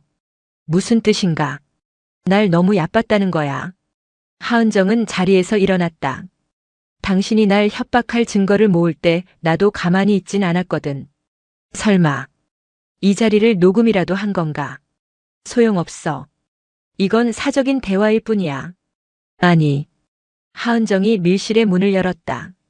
문 밖에는 국방부 장관과 장관의 직속 부대인 국군방첩 사령부 요원들이 서 있었다. 백승주의 얼굴이 경악으로 물들었다. 이게 무슨... 하은정은 장관에게 경례했다. 장관님, 프로젝트 솔라리스의 실체입니다. 이자는 유태진보다 더 위험한 반역자입니다. 모든 것은 하은정이 판 마지막 함정이었다. 그녀는 백승주의 저녁 식사 초대를 수락하기 직전 최진우 준이를 통해 확보한 프로젝트 솔라리스 관련 의혹 자료 전부를 들고 국방부 장관에게 두 번째 독대를 신청했다. 장관님, 저는 괴물을 잡기 위해 또 다른 괴물을 끌어들인 것 같습니다. 하은정은 모든 것을 고백했다. 백승주의 도움을 받은 과정, 그리고 그가 거대한 비리의 주범이라는 심증까지. 장관은 처음에는 믿지 못했다. 군내에서 가장 청렴한 그가 그럴 리 없다고 했다. 그래서 제가 직접 증거를 가져오겠습니다. 장관님, 저에게 방첩사 요원들을 붙여주십시오. 오늘 밤 그가 저를 만나 자신의 본색을 드러낼 겁니다. 한정식 집 밀실은 이미 방첩사의 도청 장비로 가득 차 있었다. 백승주가 하은정에게 했던 모든 말, 프로젝트 솔라리스를 인정하고 그녀를 협박했던 모든 내용이 실시간으로 장관의 귀에 들어가고 있었다. 백승주는 그 자리에 주저앉았다. 그는 자신이 하은정을 완벽하게 통제했다고 생각했지만 하은정은 그보다 한 수 위였다. 그녀는 기꺼이 추락할 위험을 감수하고 마지막 도박을 건 것이었다. 백승주 소장. 아니, 백승주 씨. 하은정이 차갑게 말했다. 당신은 군인의 명예를 더럽혔어. 당신의 그 새로운 육군은 감옥에서나 꿈꾸시지. 방첩사 요원들이 백승주에게 수갑을 채웠다. 청렴의 상징이었던 장군의 몰락이었다. 사건은 상상 이상으로 거대했다. 백승주 게이트는 군을 넘어 정계를 강타했다. 프로젝트 솔라리스에 연루된 해외 방산업체와 국내 정치인들까지 수사 대상에 올랐다. 육군은 그야말로 쑥대밭이 되었다. 2명의 삼성 장군 유태진 그리고 백승주의 모함이었지만 결국 연루된 것이 밝혀진 이철희과 2명의 이성 장군 김경석, 백승주의 동시에 구속되는 초유의 사태가 벌어졌다. 육군 참모총장은 이 사태의 책임을 지고 불명예 전역했다. 하은정은 모든 수사가 끝난 후 국방부 장관에게 조용히 전역 지원서를 제출했다. 하 장군. 왜 그만두려는 건가? 지금 육군은 하 장군 같은 사람이 필요해. 차기 참모총장으로도. 장관님. 하은정이 그의 말을 막았다. 저는 수사관입니다. 제 임무는 범인을 잡는 것이었고 제 임무는 끝났습니다. 하지만 저 역시 이번 사태의 책임에서 자유롭지 못합니다. 제가 백승주를 막지 못해 유태진을 잡았고 그 과정에서 군은 너무 큰 상처를 입었습니다. 제 위장 잠입 수사 역시 정당한 절차는 아니었습니다. 그녀는 배연이로 활동하며 불법적인 방식으로 증거를 수집한 자신의 행동을 스스로 용납할 수 없었다. 비록 그것이 더 큰 정의를 위한 것이었다 해도 절차적 정의를 무시한 수사단장은 더 이상 그 자리에 앉을 자격이 없다고 판단했다. 며칠 뒤 하은정 소장의 조촐한 전역식이 열렸다. 그 자리에는 그녀가 구해냈던 이선 우소령에서 중령으로 진급했다와 박주환 병장 무사히 전역했다. 그리고 끝까지 그녀와 함께한 최진우 준이만이 참석했다. 이선우 중령은 거수 경례를 하며 눈물을 흘렸다. 단장님, 아니 장군님, 평생 이 은혜를 잊지 않겠습니다. 하은정은 군복을 벗고 사복 차림으로 계룡대의 위병소를 나섰다. 그녀는 얼음 마녀로 불렸지만 그녀의 얼굴은 모든 짐을 내려놓은 듯 평온했다. 그녀가 떠난 육군은 대대적인 개혁의 칼바람을 맞았다. 하지만 사람들은 알고 있었다. 그 피비린내 나는 개혁의 시작점에는 자신의 모든 것을 걸고 최전방 식당의 설거지꾼이 되었던 한 여장군의 희생이 있었다는 것을. 하은정의 이름은 군의 역사에 정의라는 단어와 함께 기록되었다. 오늘 이야기 어떠셨나요? 하은정 소장은 우리에게 진정한 용기란 높은 자리에 오르는 것이 아니라 그 자리에서 옳은 일을 하는 것임을 보여주었습니다. 때로는 가장 믿었던 사람이 가장 위험한 적이 될 수도 있지만 정의를 향한 신념만은 결코 배신하지 않습니다. 세상을 바꾸는 건 한 사람의 영웅이 아니라 묵묵히 옳은 길을 걷는 평범한 사람들입니다. 여러분도 오늘 하루 작은 용기를 내어 보시길 바랍니다. 지금까지 들어주셔서 감사합니다. 영상이 재미있으셨다면 구독과 좋아요, 댓글까지 부탁드리고 오늘도 건강하고 행복한 하루 되시길 바랍니다. 어이, 계급장도 없는 잡것이 여기가 어디라고 기어다녀? 갓 부임한 5군 단장 권준호 소장의 모욕적인 폭언이 로비에 울려 퍼졌습니다. 그는 오늘 자신의 어깨에 달린 빛나는 별 2개가 이곳 5군단 사령부의 법이자 하늘이라고 굳게 믿었습니다. 자신의 영광스러운 취임식 날 흙먼지 묻은 작업복을 입고 로비 바닥을 살피는 저 여자가 시야에 들어오는 것만으로도 참을 수 없는 불쾌감이 치밀었습니다. 하지만 그가 냄새나는 부사관 나부랭이라며 어깨로 거칠게 밀쳐낸 그 초라한 작업복 차림의 여인. 그녀의 어깨 위에는 권준호 소장의 것보다 훨씬 더 무겁고 서슬퍼런 세 개의 별이 빛나고 있었습니다. 과연 자신의 군단장 취임식 날 직속 상관을 모욕하고 폭행한 이 오만한 신임 군단장에게 정하윤 중장은 어떤 심판을 내렸을까요? 새벽 4시 경기도 연천의 제5군단 예하 최전방 수색대대 생활관의 낡은 형광등이 불길한 소리를 내며 깜빡였다. 김일병은 전투복 상해 위에 방상 내피를 껴입고 그 위에 다시 동계 전투복 상의를 걸친 채 침낭 지퍼를 턱 밑까지 올렸다. 그래도 추웠다. 살을 애는 추위가 아니라 뼛속까지 스며드는 축축하고 끈질긴 냉기였다. 입에서 나오는 숨이 허연 김이 되어 어둠 속에 흩어졌다. 옆 침상의 박상병이 끙 앓는 소리를 내며 돌아 누웠다. 망할 놈의 보일러. 이게 나라냐? 작게 욕설을 뱉는 소리가 선명하게 들렸다. 아무도 대답하지 않았다. 대답할 기력도 없었다. 보일러가 고장난 지 오늘로 나흘째였다. 첫날은 그저 그러려니 했다. 낡은 막사였고 겨울이면 늘 있는 일이었다. 행보관인 오상사가 어딘가에 격렬하게 전화를 돌리는 소리가 들렸다. 둘째 날 오상사의 얼굴이 굳어졌다. 셋째 날 그는 아무 말도 하지 않았다. 그리고 오늘 넷째 날 병사들은 깨달았다. 아무도 이 문제를 해결해 주지 않는다는 것을. 야 김일병. 불침번. 초소 근무를 마치고 돌아온 근무자가 김일병의 침낭을 발로 툭툭 찼다. 김일병은 이를 악물고 침낭에서 기어나왔다. 바닥에 발을 딛는 순간 전투와 바닥을 뚫고 콘크리트의 냉기가 발바닥을 송곳처럼 찔렀다. 그는 관물대에서 방한모를 꺼내 눌렀었다. 복도로 나서자 상황은 더 심각했다. 창문 틈으로 들어오는 바람이 복도를 냉동고로 만들고 있었다. 보일러 수리. 언제 온답니까? 김일병이 인수인계를 하며 조심스럽게 물었다. 방금 복귀한 이병장이 피식 웃었다. 수리? 야, 꿈 깨. 지금 군단 전체가 신임 군단장님 취임식 준비한다고 난리야. 5군단 사령부 본청 로비에 까는 레드카펫이랑 연회장 뷔페가 우리 보일러 수리비보다 비쌀걸. 절망적인 농담이었다. 하지만 사실일지도 몰랐다. 김일병은 얼어붙은 복도 창문에 손을 대보았다. 손바닥이 유리에 달라붙는 것 같았다. 그는 총기를 고쳐 메고 막사 외곽을 돌기 시작했다. 영하 15도. 철책 너머 북녘의 땅은 칠흑 같은 어둠에 잠겨 있었다. 하지만 지금 김일병에게 북한군보다 더 무서운 것은 이 지독한 추위였다. 같은 시각 5군단 사령부에서 수십 킬로미터 떨어진 제3야 전군 사령관 집무실. 대한민국 육군 중장 정하윤은 모니터에서 눈을 떼지 못했다. 그녀의 별명은 철의 여제였다.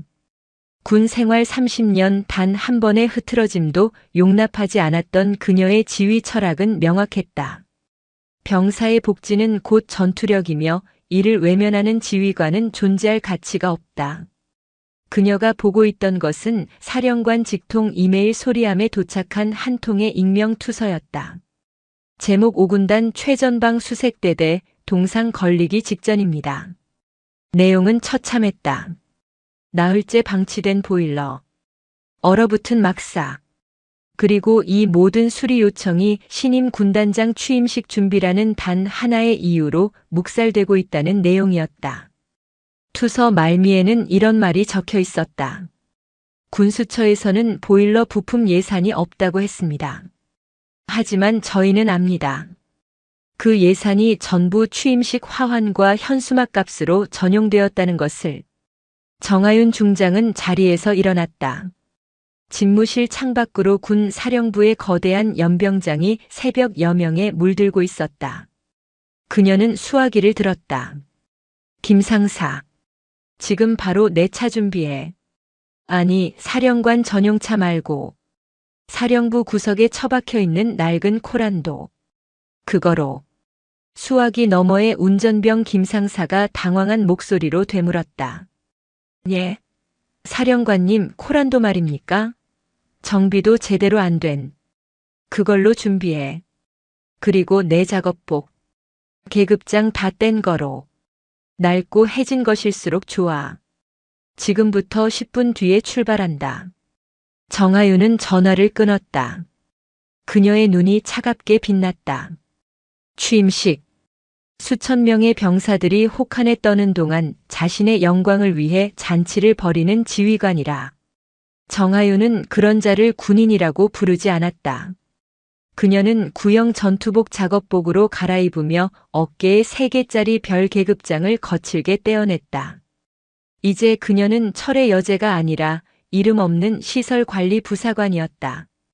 오전 7시 5군단 사령부로 향하는 1번 국도. 갓 출고된 듯 반짝이는 검은색 지휘 차량이 매끄럽게 도로를 달리고 있었다. 뒷좌석에는 새로 부임하는 5군단장, 육군 소장 권준호가 다리를 꼬고 앉아 있었다. 그는 육군 내에서도 소문난 권위주의자이자 의전의 왕이었다. 사단장 시절 그가 방문하는 부대는 일주일 전부터 제초 작업과 페인트 칠로 몸살을 앓아야 했다. 박중령. 예, 군단장님. 조수석에 앉은 부관 박중령이 허리를 꼿꼿이 세우고 대답했다. 취임식 준비는 잘 되어가나? 사령부 로비 말이야. 내가 특별히 지시한 거. 바닥 대리석 광택, 그거 제대로 냈겠지? 어디 하나 흠집이라도 있으면 담당자 모가지 날아갈 줄 알아. 물론입니다, 군단장님. 어제 제가 직접 가서 확인했습니다. 먼지 한 톨 없습니다. 그리고 주문하신 프랑스산 와인과 케이터링 업체도 어젯밤에 모두 반입 완료했습니다. 권준호 소장이 만족스러운 듯 콧방귀를 뀌었다. 그래. 군단장 취임식인데 그 정도는 해야지. 3군 사령관도 오신다는데. 정하윤 중장이라. 여자 사령관이라 좀 껄끄럽긴 하지만 이런 화려한 걸 봐야 내 위신도 서는 거 아니겠어. 그 양반 깐깐하기로 소문났던데. 걱정 마십시오. 정 사령관님 축사 원고도 완벽하게 준비해뒀습니다. 우리 군단장님의 공적을 찬양하는 내용으로. 됐어. 그런 건 알아서 하고. 그보다 권준호가 목소리를 낮췄다. 그 예산 말이야. 문제없게 처리한 거 맞지? 병사들 난방비 끌어다 쓴 거. 박중령이 룸미러로 권준호의 눈치를 살폈다. 네. 군수처장하고 다 말 맞췄습니다. 동계 피복 예산 선집행으로 서류상 처리하고 보일러 부품은 재고 부족으로 인한 발주 지연으로 돌렸습니다. 어차피 일선 부대 놈들이야 추우면 추운가 보다 하지 서류까지 뒤져볼 놈들 없습니다. 잘했어. 권준호가 창밖을 보며 웃었다. 어차피 전쟁도 안 나는 마당에 병사놈들 좀 춥다고 죽기야 하겠어? 군기만 빠져가지고. 나 때는 말이야. 그의 지루한 나 때는 설교가 시작될 무렵 지휘 차량이 5군단 사령부 위병소를 통과했다. 헌병들이 차량 번호를 확인하고는 허리가 부러져라 경례를 붙였다. 충성. 군단장님 입성을 축하드립니다. 권준호는 손가락만 까딱하며 경례를 받았다. 차가 본부 건물 로비 앞에 멈춰섰다. 박중령이 재빨리 내려 뒷문을 열었다. 권준호가 빳빳하게 다려진 정복 차림으로 차에서 내렸다. 그의 가슴에는 실속 없는 훈장들이 번쩍였다. 그가 로비로 들어서는 순간 그의 미간이 좁혀졌다. 로비 한가운데 방금 왁스칠을 끝낸 대리석 바닥에 웬 지저분한 작업복 차림의 여자가 쪼그려 앉아 바닥을 유심히 살피고 있었다. 어깨에는 계급장도 없었다. 낡은 전투화에는 흙먼지가 잔뜩 묻어 있었다. 권준호의 눈이 경멸감으로 물들었다. 오늘 자신의 영광스러운 취임식 날 이 신성한 로비에 저런 잡것이 돌아다니는 것을 참을 수 없었다. 그 같은 시각 정하윤 중장은 낡은 코란도를 사령부 외곽의 막사 근처에 세우게 했다. 그녀는 김상사를 대기시키고 홀로 막사로 잠입했다. 새벽 순찰조차 그녀의 존재를 눈치채지 못했다. 그녀는 수십 년간 쌓아온 현장 경험으로 자연스럽게 수색대대 막사로 향했다.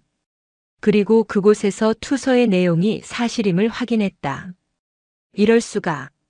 찬 바람이 새어 들어오는 창문, 얼음장처럼 차가운 라디에이터, 그리고 침낭 속에 전투복을 4겹, 5겹 껴입고 새우잠을 자는 병사들. 그녀는 한 병사의 침낭 지퍼를 살짝 열어보았다. 전투복 안으로 드러난 내복은 땀과 추위로 축축하게 젖어 있었다. 이 상태로 경계 근무를 선다면 동상은 불보듯 뻔했다. 그녀는 분노를 억누르며 막사를 나왔다. 그리고 본부 건물로 향했다. 병사들의 복지를 이따위로 내팽개친 자가 과연 다른 안전 점검은 제대로 했을 리 없었다. 그녀는 본부 건물 로비에 도착했다. 그리고 바닥 타일에 미세하게 난 균열을 발견했다. 이 틈으로 물이 스며들면 겨울철에 얼어서 타일이 전부 들뜰 텐데. 이건 안전 문제다. 그녀가 쪼그려 앉아 타일 틈을 손가락으로 짚어보는 순간 등 뒤에서 고압적인 목소리가 들려왔다. 어이 거기. 정하윤 중장은 천천히 고개를 들었다. 눈앞에는 빳빳한 정복을 차려입은 오늘 새로 부임하는 5군 단장 권준호 소장이 서 있었다. 그의 얼굴은 노골적인 불쾌감과 경멸로 일그러져 있었다. 그 뒤로는 박중령을 비롯한 참모진이 불안한 표정으로 서 있었다. 계급도 없는 사람이 여기가 어디라고 앉아 있어? 당장 안 일어나? 권준호의 목소리가 왁스칠된 로비 바닥에 울려 퍼졌다. 그는 정하윤의 낡은 작업복과 흙 묻은 전투화를 위아래로 훑어보았다. 오늘 중요한 날인 거 몰라? 이런 사람들 때문에 건물이 더러워지잖아. 냄새나게. 정하윤은 자리에서 일어나지 않았다. 대신 그녀는 권준호 소장의 눈을 똑바로 바라보며 차분하게 말했다. 병사들의 안전 점검 중입니다. 이곳 로비 바닥 타일에 균열이 있습니다. 겨울철 동파 위험이. 뭐? 안전? 권준호는 어이가 없다는 듯 코웃음을 쳤다. 안전 타령하는 말년 부사관인가? 내가 신경 쓸 일이 아니야. 내까짓게 뭘 안다고. 권준호의 뒤에 서 있던 박중령의 얼굴이 하얗게 질려갔다. 그는 몇 달 전 3군 사령부 회의에서 정하윤 중장을 먼발치에서 본 기억이 떠올랐다. 계급장과 화려한 정복을 벗어 던진 철의 여제의 얼굴.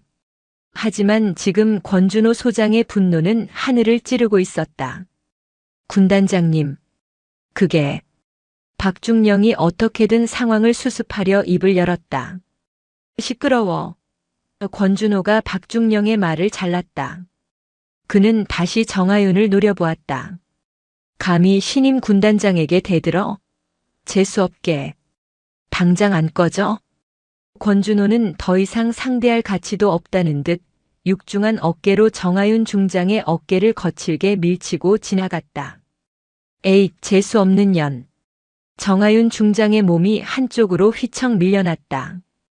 그녀의 어깨가 둔탁한 충격을 받았다. 순간 로비의 모든 공기가 얼어붙었다. 권준호를 뒤따르던 참모진들은 숨조차 쉬지 못했다. 그들은 방금 무슨 일이 일어났는지 정확히 목격했다. 신임 5군 단장이 대한민국 육군 3야 전군 사령관이자 자신의 직속 상급 부대장인 삼성 장군에게 그것도 년이라는 욕설과 함께 물리적인 폭력을 행사한 것이다. 이것은 단순한 모욕이 아니었다. 명백한 하극상, 군법으로 다스려야 할 중범죄였다.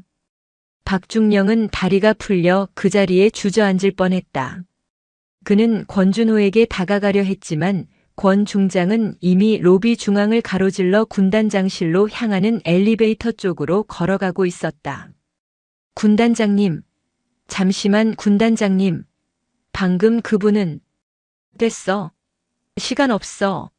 취임식 준비나 마지막으로 확인해. 10분 뒤에 강당에서 보자고. 권준호는 엘리베이터에 오르며 끝까지 짜증을 냈다. 그는 자신이 방금 무슨 짓을 저질렀는지 전혀 깨닫지 못하고 있었다. 정하윤 중장은 천천히 자리에서 일어났다. 그녀는 작업복 어깨에 묻은 먼지를 털어냈다. 그녀의 표정은 평온했다. 하지만 그녀의 눈빛은 연천의 겨울 바람보다 더 차가웠다. 이것이 바로 권준호 소장의 본 모습이었다. 계급장이 없으면 사람 취급도 하지 않는 인물. 병사들의 안전보다 자신의 의전을 중시하는 인물. 그녀는 로비 구석에 서서 덜덜 떨고 있는 박중령을 바라보았다. 박중령. 네, 사령관님. 저는. 박중령은 말을 더듬으며 경례를 붙이려다 그녀가 작업복 차림임을 깨닫고 손을 어정쩡하게 내렸다. 아무 말도 하지 마. 정하윤이 그의 말을 막았다. 자네는 자네 군단장을 모셔. 그리고 10분 뒤 강당에서 보지. 오늘 취임식 아주 볼만할 거야. 그녀는 돌아서서 로비를 나갔다. 낡은 코란도가 대기하고 있는 곳으로. 박중령은 차가운 대리석 바닥에 홀로 서서 방금 일어난 일이 꿈이기를 바랐다. 하지만 그는 알았다. 오늘 5군단에 피바람이 불 것이라는 것을. 권준호 소장의 군 생활은 방금 그 자신의 손으로 종지부를 찍었다. 오전 10시 정각. 제5군단 사령부 대강당은 발 디딜 틈 없이 꽉 찼다. 예하 사단장들과 여단장들 그리고 각 부대의 주요 참모들까지 수백 명의 장교들이 빳빳하게 달인 정복을 입고 도열해 있었다. 강당 단상 중앙에는 제영대 5군단장 권준호 소장 취임식이라는 거대한 현수막이 걸려 있었고 양옆으로는 화려한 화환들이 줄지어 서 있었다. 어제 병사들의 난방비에서 전용된 바로 그 예산으로 산 것들이었다. 권준호 소장은 단상 중앙 군단장석에 앉아 있었다. 그는 만족스러운 표정으로 강당을 둘러보았다. 수백 명의 장교들이 자신을 우러러보고 있었다. 아침에 로비에서 있었던 불쾌한 일은 이미 잊은 지 오래였다. 그런 하급 부사관 따위의 일로 자신의 기분을 망칠 수는 없었다. 이제 2호군단 3만 명이 넘는 병력은 모두 자신의 손아귀에 있었다. 사회자가 마이크를 잡았다. 지금부터 대한민국 육군 제5군단 제영대 군단장 권준호 소장님의 취임식을 거행하겠습니다. 전원 단상에 대하여 경례. 수백 명의 장교들이 일제히 일어나 경례를 했다. 충성. 권준호는 의자에 앉은 채 거만하게 손을 들어 답례했다. 국민 의례가 끝나고 애국가가 울려 퍼졌다. 모든 것이 완벽했다. 자신의 군 생활의 정점을 찍는 순간이었다. 다음은 상급 부대 지휘관의 축사가 있겠습니다. 육군 제3야 전군 사령관이신 정하윤 중장님께서 축사를 해주시겠습니다. 사령관님 입장. 강당 뒤편에 거대한 문이 열렸다. 권준호 소장은 의례적으로 고개를 돌려 자신의 직속상관인 3군 사령관을 맞이할 준비를 했다. 여자 사령관이라니 껄끄럽지만 예의는 차려야지. 그는 속으로 그렇게 생각했다. 그런데 문을 열고 들어오는 인물을 보는 순간 권준호의 얼굴이 그대로 굳어버렸다. 세 개의 금빛 별이 빛나는 중장 계급장. 완벽하게 각이 잡힌 정복. 그리고 아침에 로비에서 자신이 잡년이라 욕하며 밀쳐냈던 바로 그 여자의 얼굴이었다. 저 여자가? 권준호의 입이 벌어졌다. 뇌가 작동을 멈춘 것 같았다. 계급장 없는 말년 부사관인 줄 알았던 그 여자가 바로 육군 제3야 전군 사령관 정하윤 중장이었던 것이다. 강당 안의 모든 인원이 일제히 일어나 정하윤 중장을 향해 경례를 했다. 충성. 권준호 소장도 반사적으로 일어났다. 하지만 그의 다리가 후들거려 제대로 서 있기조차 힘들었다. 그의 손이 떨리며 경내 각도가 무너졌다. 식은땀이 등줄기를 타고 흘러내렸다. 아침에 자신이 저질렀던 일이 주마등처럼 스쳐 지나갔다. 계급도 없는 사람이 여기가 어디라고 앉아 있어? 재수없게. 당장 안 꺼져? 에잇, 재수없는 년. 그리고 어깨로 밀쳐냈던 그 둔탁한 감각까지. 단상 한쪽에 앉아있던 박중령은 아예 눈을 감아버렸다. 올 것이 왔다고 생각했다. 정하윤 중장은 수백 명의 경례를 받으며 흔들림 없는 걸음으로 강당을 가로질러 연단으로 향했다. 그녀의 군화 소리가 강당 안에 또렷하게 울려 퍼졌다. 그녀가 연단에 서자 강당은 숨소리 하나 들리지 않는 고요함에 휩싸였다. 정하윤은 단상에 앉아 사색이 된 권준호 소장을 잠시 바라보았다. 그리고 준비된 축사 원고를 옆으로 치워버렸다. 오늘 이 자리에 서기 전 저는 새벽부터 이곳 제오군단 사령부를 둘러보았습니다. 정하윤 중장의 차분하지만 힘있는 목소리가 강당 전체를 장악했다. 장교들은 숨을 죽였다. 상급 부대 사령관이 암행 감찰을 했다는 말이었다. 계급장을 떼고 낡은 작업복을 입고 시설관리 부사관처럼 변장해서 말입니다. 강당이 작게 술렁였다. 권준호 소장은 이제 숨도 제대로 쉴 수 없었다. 그의 얼굴은 백지장처럼 하얘졌다. 가장 먼저 최전방 수색대대 막사를 방문했습니다. 정하윤 중장의 목소리가 얼음장처럼 차가워졌다. 난방 보일러가 고장난 지 나흘째더군요. 병사들은 영하 15도의 막사에서 전투복을 4겹씩 껴입고 잠을 자고 있었습니다. 라디에이터는 얼어붙어 있었습니다. 장교들의 표정이 굳어졌다. 자신들의 군단에서 벌어지고 있는 일이었다. 그런데도 수리는 미뤄졌습니다. 왜입니까? 정하윤 중장은 말을 멈추고 단상에 앉은 권준호 소장을 똑바로 노려보았다. 권준호는 그녀의 시선을 피하며 고개를 숙였다. 오늘 이 취임식 준비가 더 중요했기 때문입니다.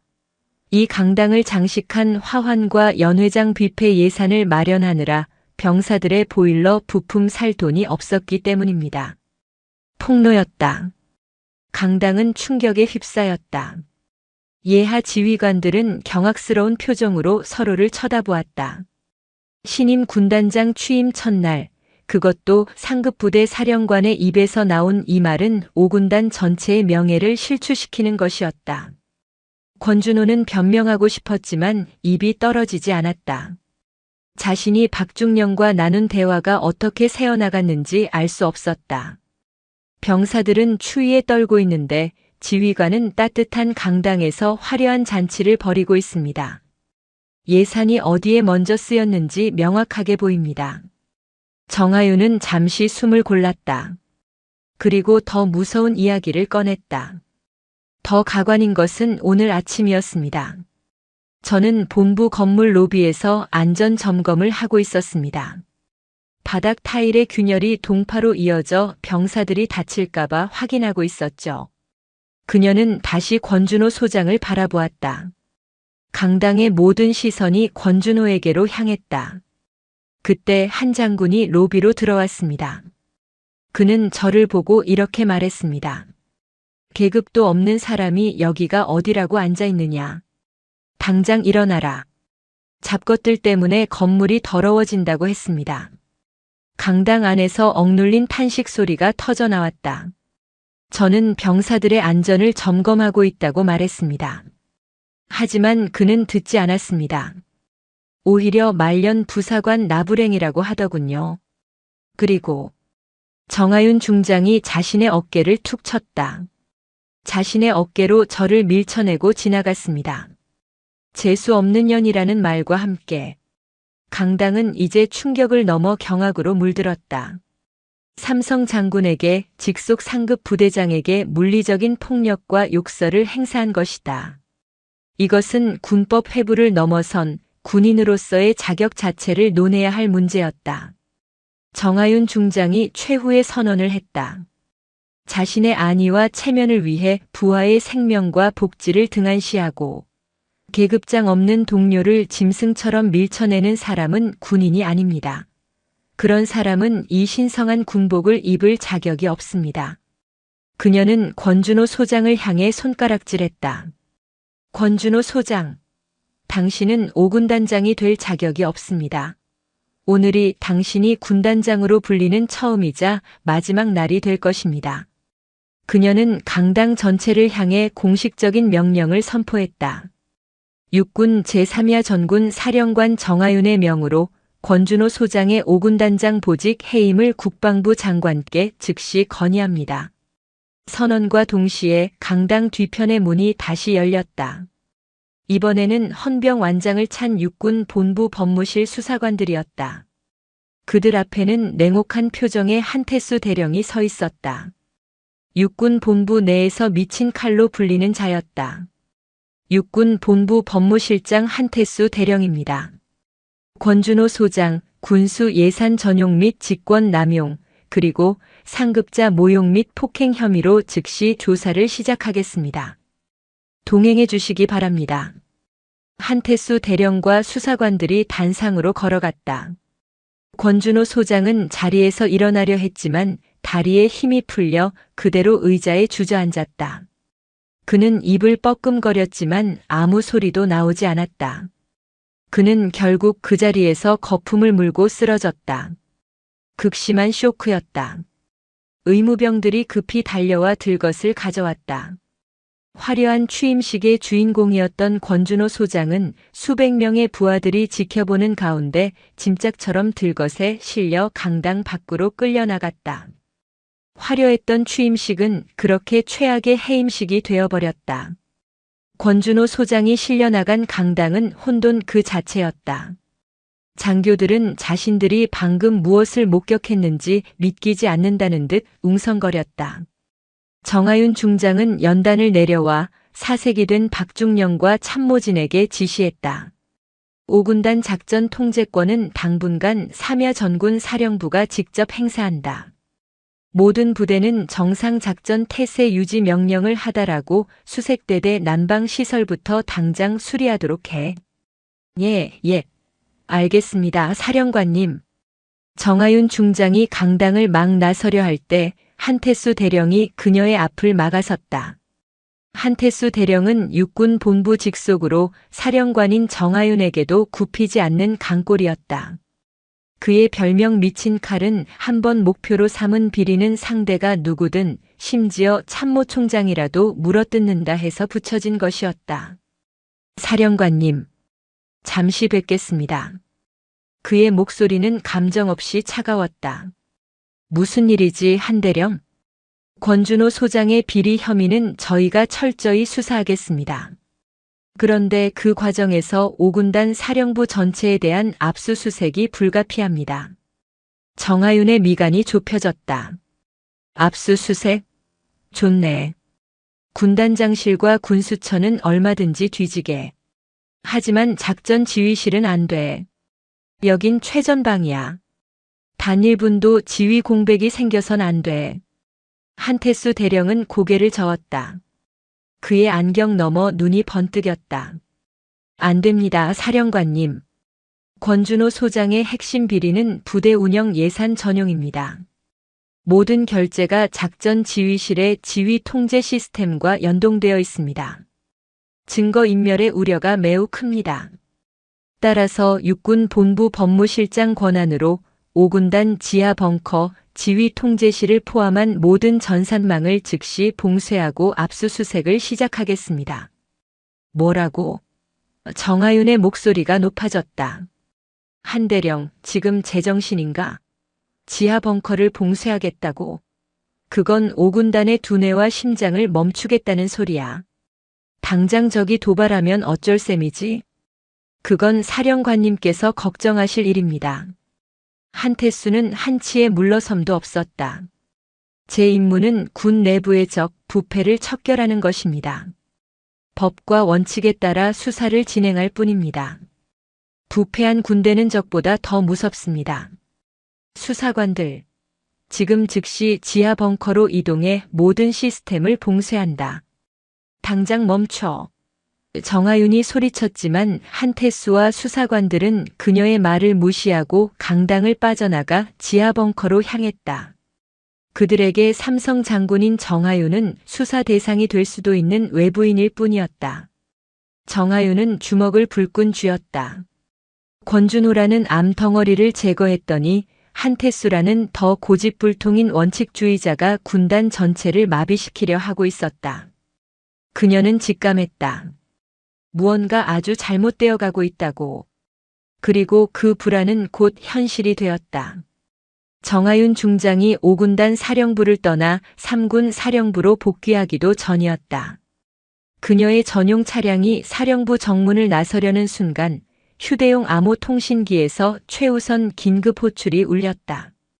3군 사령부 정보 참모부에서 보낸 전문이었다. 사령관님, 긴급 상황입니다. 지금 막 감시 자산에 포착됐습니다. 정하윤은 차량을 멈추게 하고 통신기를 확인했다. 화면에 표시된 내용을 보는 순간 그녀의 표정이 굳어졌다. 강원도 철원 축선. 비무장지대 북방 15km 지점. 북한군 포병 여단의 이례적인 움직임 포착. 240mm 방사포 발사대 5대 기존 주둔지에서 이동. DMZ를 향한 발사 진지로 전개 중. 감시 장비가 포착한 영상에는 방사포 발사관이 하늘을 향해 기립하고 탄약 운반 차량이 접근하는 모습이 선명하게 담겨 있었다. 이것은 훈련이 아니었다. 명백한 실제 발사 준비 태세였다. 이럴 수가. 타이밍이 너무나 완벽했다. 5군단 신임 군단장이 취임식 당일 전격 해임되고 육군 본부 법무실이 사령부 전체를 압수수색하며 지휘 체계가 마비되었다는 소식이 불과 1시간도 안 되어 북한 정찰 체계에 보고된 것이 분명했다. 그들은 지금 5군단이 지휘 불능 상태라고 판단하고 이 기회에 고강도 도발을 감행하려 하고 있었다. 김상사, 차 돌려. 당장 5군단 지하 벙커로 간다. 최고 속도로. 정하윤 중장의 외침에 운전병 김상사는 욕설을 내뱉을 뻔한 것을 겨우 참으며 핸들을 꺾었다. 차량이 급격한 유턴으로 타이어 마찰음을 내네. 사령관님, 작전 헬기 부르겠습니다. 그게 빠릅니다. 됐다. 헬기 뜨는 시간보다 우리가 먼저 도착해야 해. 정하윤은 암호 통신기로 3군 사령부 정보 참모와 직접 통화를 연결했다. 적 방사포의 정확한 좌표와 예상 사정거리 확인해. 그리고 5군단 예하 포병 여단 K9 자주포 부대와 다연장 로켓 부대 즉시 대응 태세 갖추도록 지시해. 공군 전술기 지원도 요청해. 통신기 너머로 다급한 보고가 이어졌다.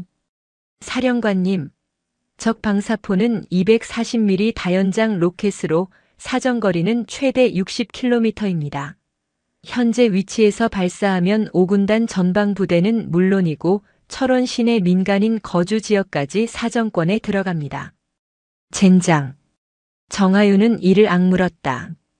북한은 심리전까지 계산한 것이다. 한국군이 대응 사격을 하면 민간인 지역을 방패 삼아 국제사회에 한국의 선제 도발이라고 주장할 것이고 대응하지 않으면 한국군의 무능을 확인하고 더 큰 도발을 감행할 것이다. 몇 분 뒤 5군단 사령부 본부 건물 앞에 차량이 급정거했다. 정하윤은 차에서 뛰어내려 지하 벙커로 향하는 비상계단을 향해 달렸다. 두꺼운 강철로 된 벙커 입구는 법무실 수사관 2명이 지키고 있었다. 멈추십시오. 여긴 현재 육군 본부 통제구역입니다. 출입할 수 없습니다. 비켜. 정하윤은 수사관을 밀치려 했다. 사령관님이라도 안 됩니다. 한태수 대령님의 명령입니다. 이것들이. 정하윤이 분노로 소리치는 순간 벙커의 두꺼운 문이 열리고 한태수 대령이 나왔다. 그의 표정은 여전히 냉정했다. 사령관님, 공무 집행 방해입니다. 돌아가 주십시오. 정하윤은 한태수의 멱살이라도 잡을 기세로 다가가 자신의 암호 통신기를 그의 눈앞에 들이밀었다. 이거나 봐. 이 망할 법무관 놈아. 화면에는 실시간으로 전송되는 북한군 방사포 진지의 영상이 떠 있었다. 발사관 각도가 조절되고 있었다. 발사가 임박했다는 신호였다. 지금 이 순간에도 적들은 조준하고 있어. 내 놈이 봉쇄한 저 벙커가 바로 저것들을 막을 지휘소야. 당장 문 열지 않으면 내 놈을 이 자리에서 전시 명령 불복종으로 사살하겠다. 한태수 대령의 눈이 처음으로 흔들렸다. 그도 군인이었다. 영상 속의 위협이 실제 상황임을 모를 리 없었다. 하지만 그는 자신의 신념을 꺾지 않았다. 사령관님, 이것은 기만 전술일 수 있습니다. 적들은 늘 이런 식으로 우리의 허점을 노렸습니다. 하지만 진짜 적은 내부에 있습니다. 이 수사를 멈추면 권준호 라인의 비리를 영원히 덮게 될 수도. 닥쳐. 정하윤은 더 이상 참지 않았다. 그녀는 한태수 대령의 어깨를 거칠게 밀어내고 벙커 안으로 뛰어들어갔다. 모두 비켜. 당장 자리에서 비켜. 벙커 내부는 전쟁터가 아니라 범죄 현장처럼 변해 있었다. 작전 콘솔 앞에는 수사관들이 앉아 컴퓨터 하드디스크를 분리하고 있었고, 대형 스크린에는 작전 상황이 아니라 압수된 재무장부 파일이 떠 있었다. 통신 장비들은 케이블이 분리되어 증거물 봉투에 담겨 있었다. 5군단의 심장이 완전히 멈춰버린 것이다. 이 미친놈들. 정하윤이 포효했다. 당장 시스템 복구해. 지금 당장. 수사관들이 당황하여 한태수 대령을 바라보았다. 한태수가 벙커 안으로 따라 들어오며 소리쳤다. 아무도 손대지 마. 수사 방해다. 사령관님, 지금이라도 멈추십시오. 이건 명백한 월권입니다. 월권? 정하윤이 조작대 앞에 앉은 수사관을 잡아 끌어내렸다. 국민의 목숨이 경각에 달렸는데 법전이나 뒤적이는 내 놈들보다 내가 더 위에 있어. 당장 비켜. 정하윤 중장은 중앙지휘 콘솔 앞에 앉아 시스템을 재부팅했다. 수사관들이 분리해 놓은 케이블을 손수 다시 연결했다. 차단되었던 통신 장비들이 하나둘 다시 켜지기 시작했다. 한태수 대령은 분노로 몸을 떨었지만 살기등등한 삼성 장군의 기세에 눌려 차마 물리력을 행사하지는 못했다. 그는 대신 자신의 휴대폰을 꺼내 이 모든 상황을 수사 방해의 증거로 촬영하기 시작했다. 몇 분 후 대형 디스플레이 화면에 마침내 작전 상황도가 떠올랐다. DMZ 일대의 아군 부대 배치, 그리고 붉은색 전멸등으로 표시된 적 방사포 여단의 위치가 선명하게 보였다. 제기랄, 아직도 적이 있잖아. 적들은 철수하지 않았다. 여전히 발사 진지에서 한국군의 반응을 떠보고 있었다. 정하윤은 통신 시스템을 통해 5군단 포병 여단장과 직접 연결했다. 포병 여단장, 3군 사령관 정하윤이다. 내가 5군단 작전 통제권을 직접 행사한다. 충성. 사령관님, 명령 대기 중입니다. 적 방사포 진지 좌표 지금 즉시 전송하겠다. K9 자주포 1개 포대 즉시 전개하고 사격 준비 태세 갖춰. 내 명령이 떨어지면 즉시 발사할 수 있도록. 통신기 너머로 포병 여단장의 긴장한 목소리가 들려왔다. 사령관님, 하지만 교전 규칙상 적의 선제 공격이나 명백한 위협 행위가 확인되지 않으면 대응 사격을 할 수 없습니다. 국방부의 승인이 필요합니다. 한태수 대령이 그 말을 놓치지 않고 끼어들었다. 들으셨습니까, 사령관님? 현장 지휘관도 안 된다고 하지 않습니까? 이것은 명백한 교전 규칙 위반입니다. 사령관님은 지금 전쟁을 촉발하려 하고 계십니다. 정하윤은 화면에서 눈을 떼지 않은 채 대답했다. 적의 방사포 발사관이 우리 민간인을 향해 조준하고 있는 것 자체가 명백한 위협 행위다.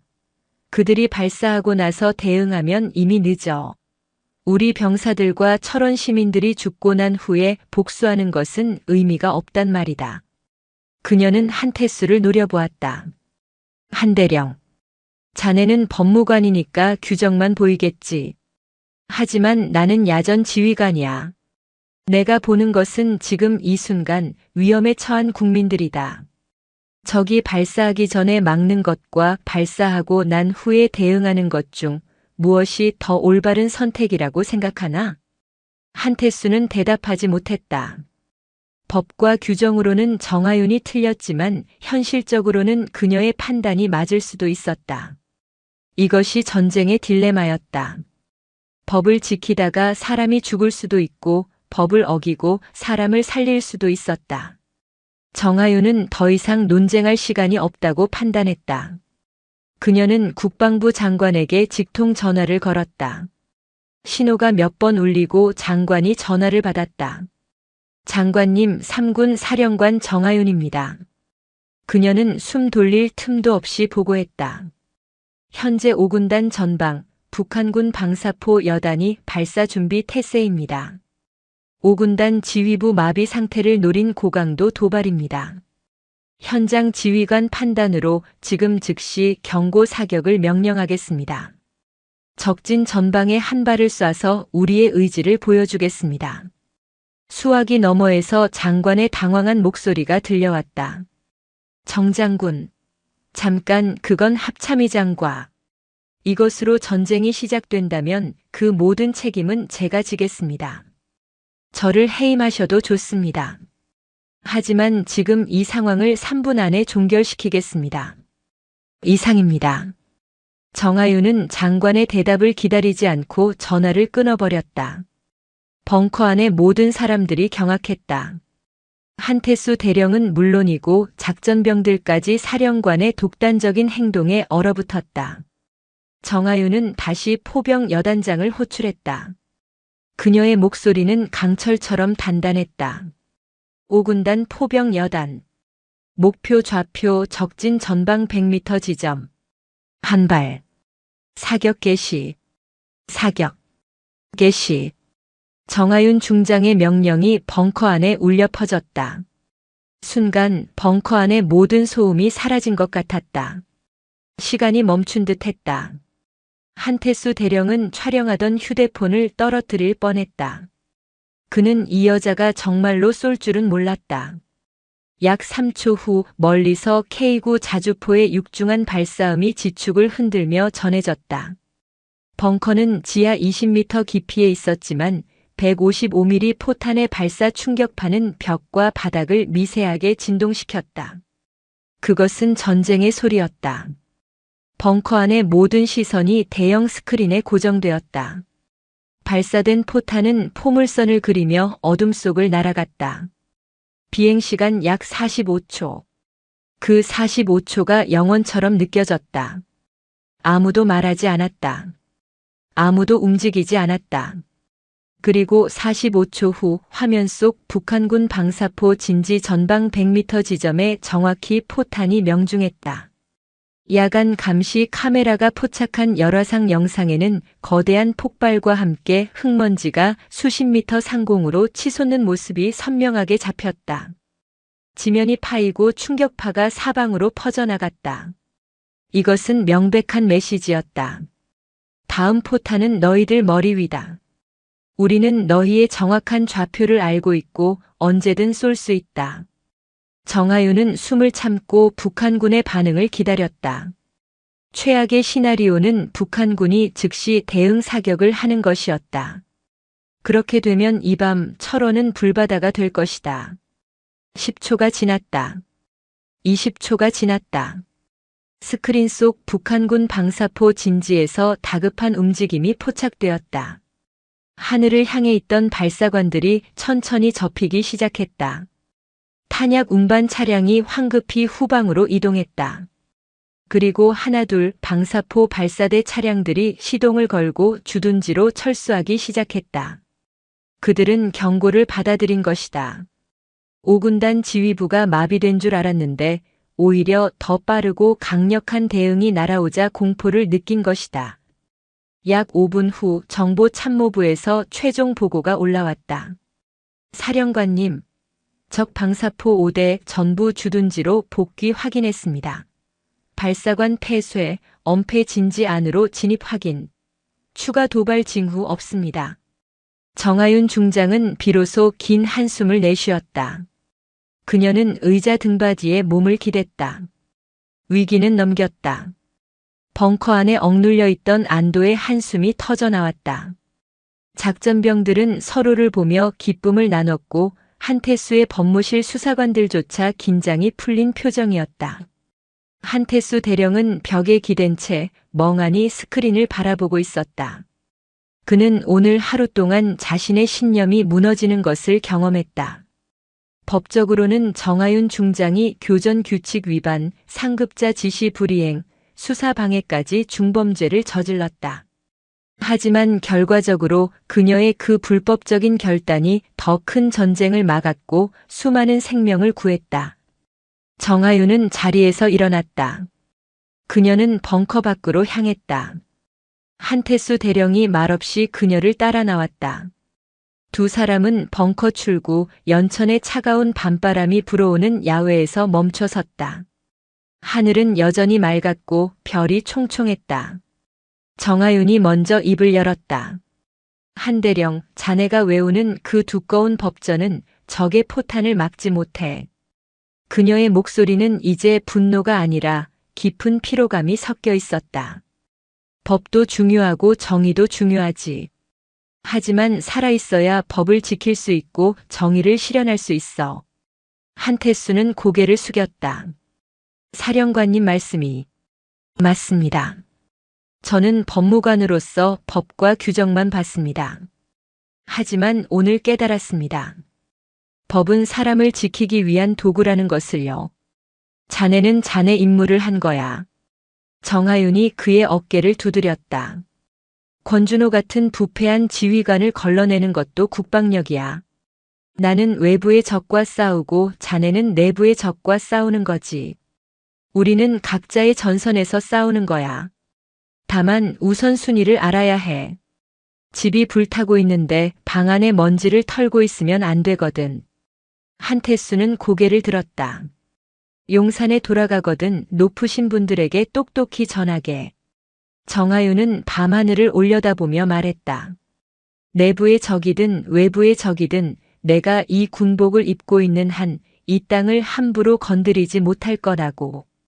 그리고 나는 오늘 내린 이 명령에 대한 모든 책임을 질 준비가 되어 있다고도 전해. 군법회의든 불명예 전역이든 기꺼이 받아들이겠다고. 한태수 대령은 더 이상 미친 칼이 아니었다. 그는 한 명의 군인으로서 정하윤 중장을 향해 정중하게 경례를 붙였다. 사령관님, 저는 오늘 있었던 일을 사실대로 보고하겠습니다. 사령관님의 독단적인 명령이 대한민국을 지켰다고 말입니다. 정하윤은 말없이 경례로 화답했다. 그녀가 돌아서서 3군 사령부로 복귀하기 위한 헬기에 오르는 동안 5군단 사령부에는 새로운 움직임이 시작되고 있었다. 수색대대 막사로 향하는 군수 차량들. 그 안에는 병사들이 나흘을 기다렸던 새 보일러 부품이 가득 실려 있었다. 그날 밤 김일병은 입대 후 처음으로 따뜻한 막사에서 다리를 뻗고 잠들 수 있었다.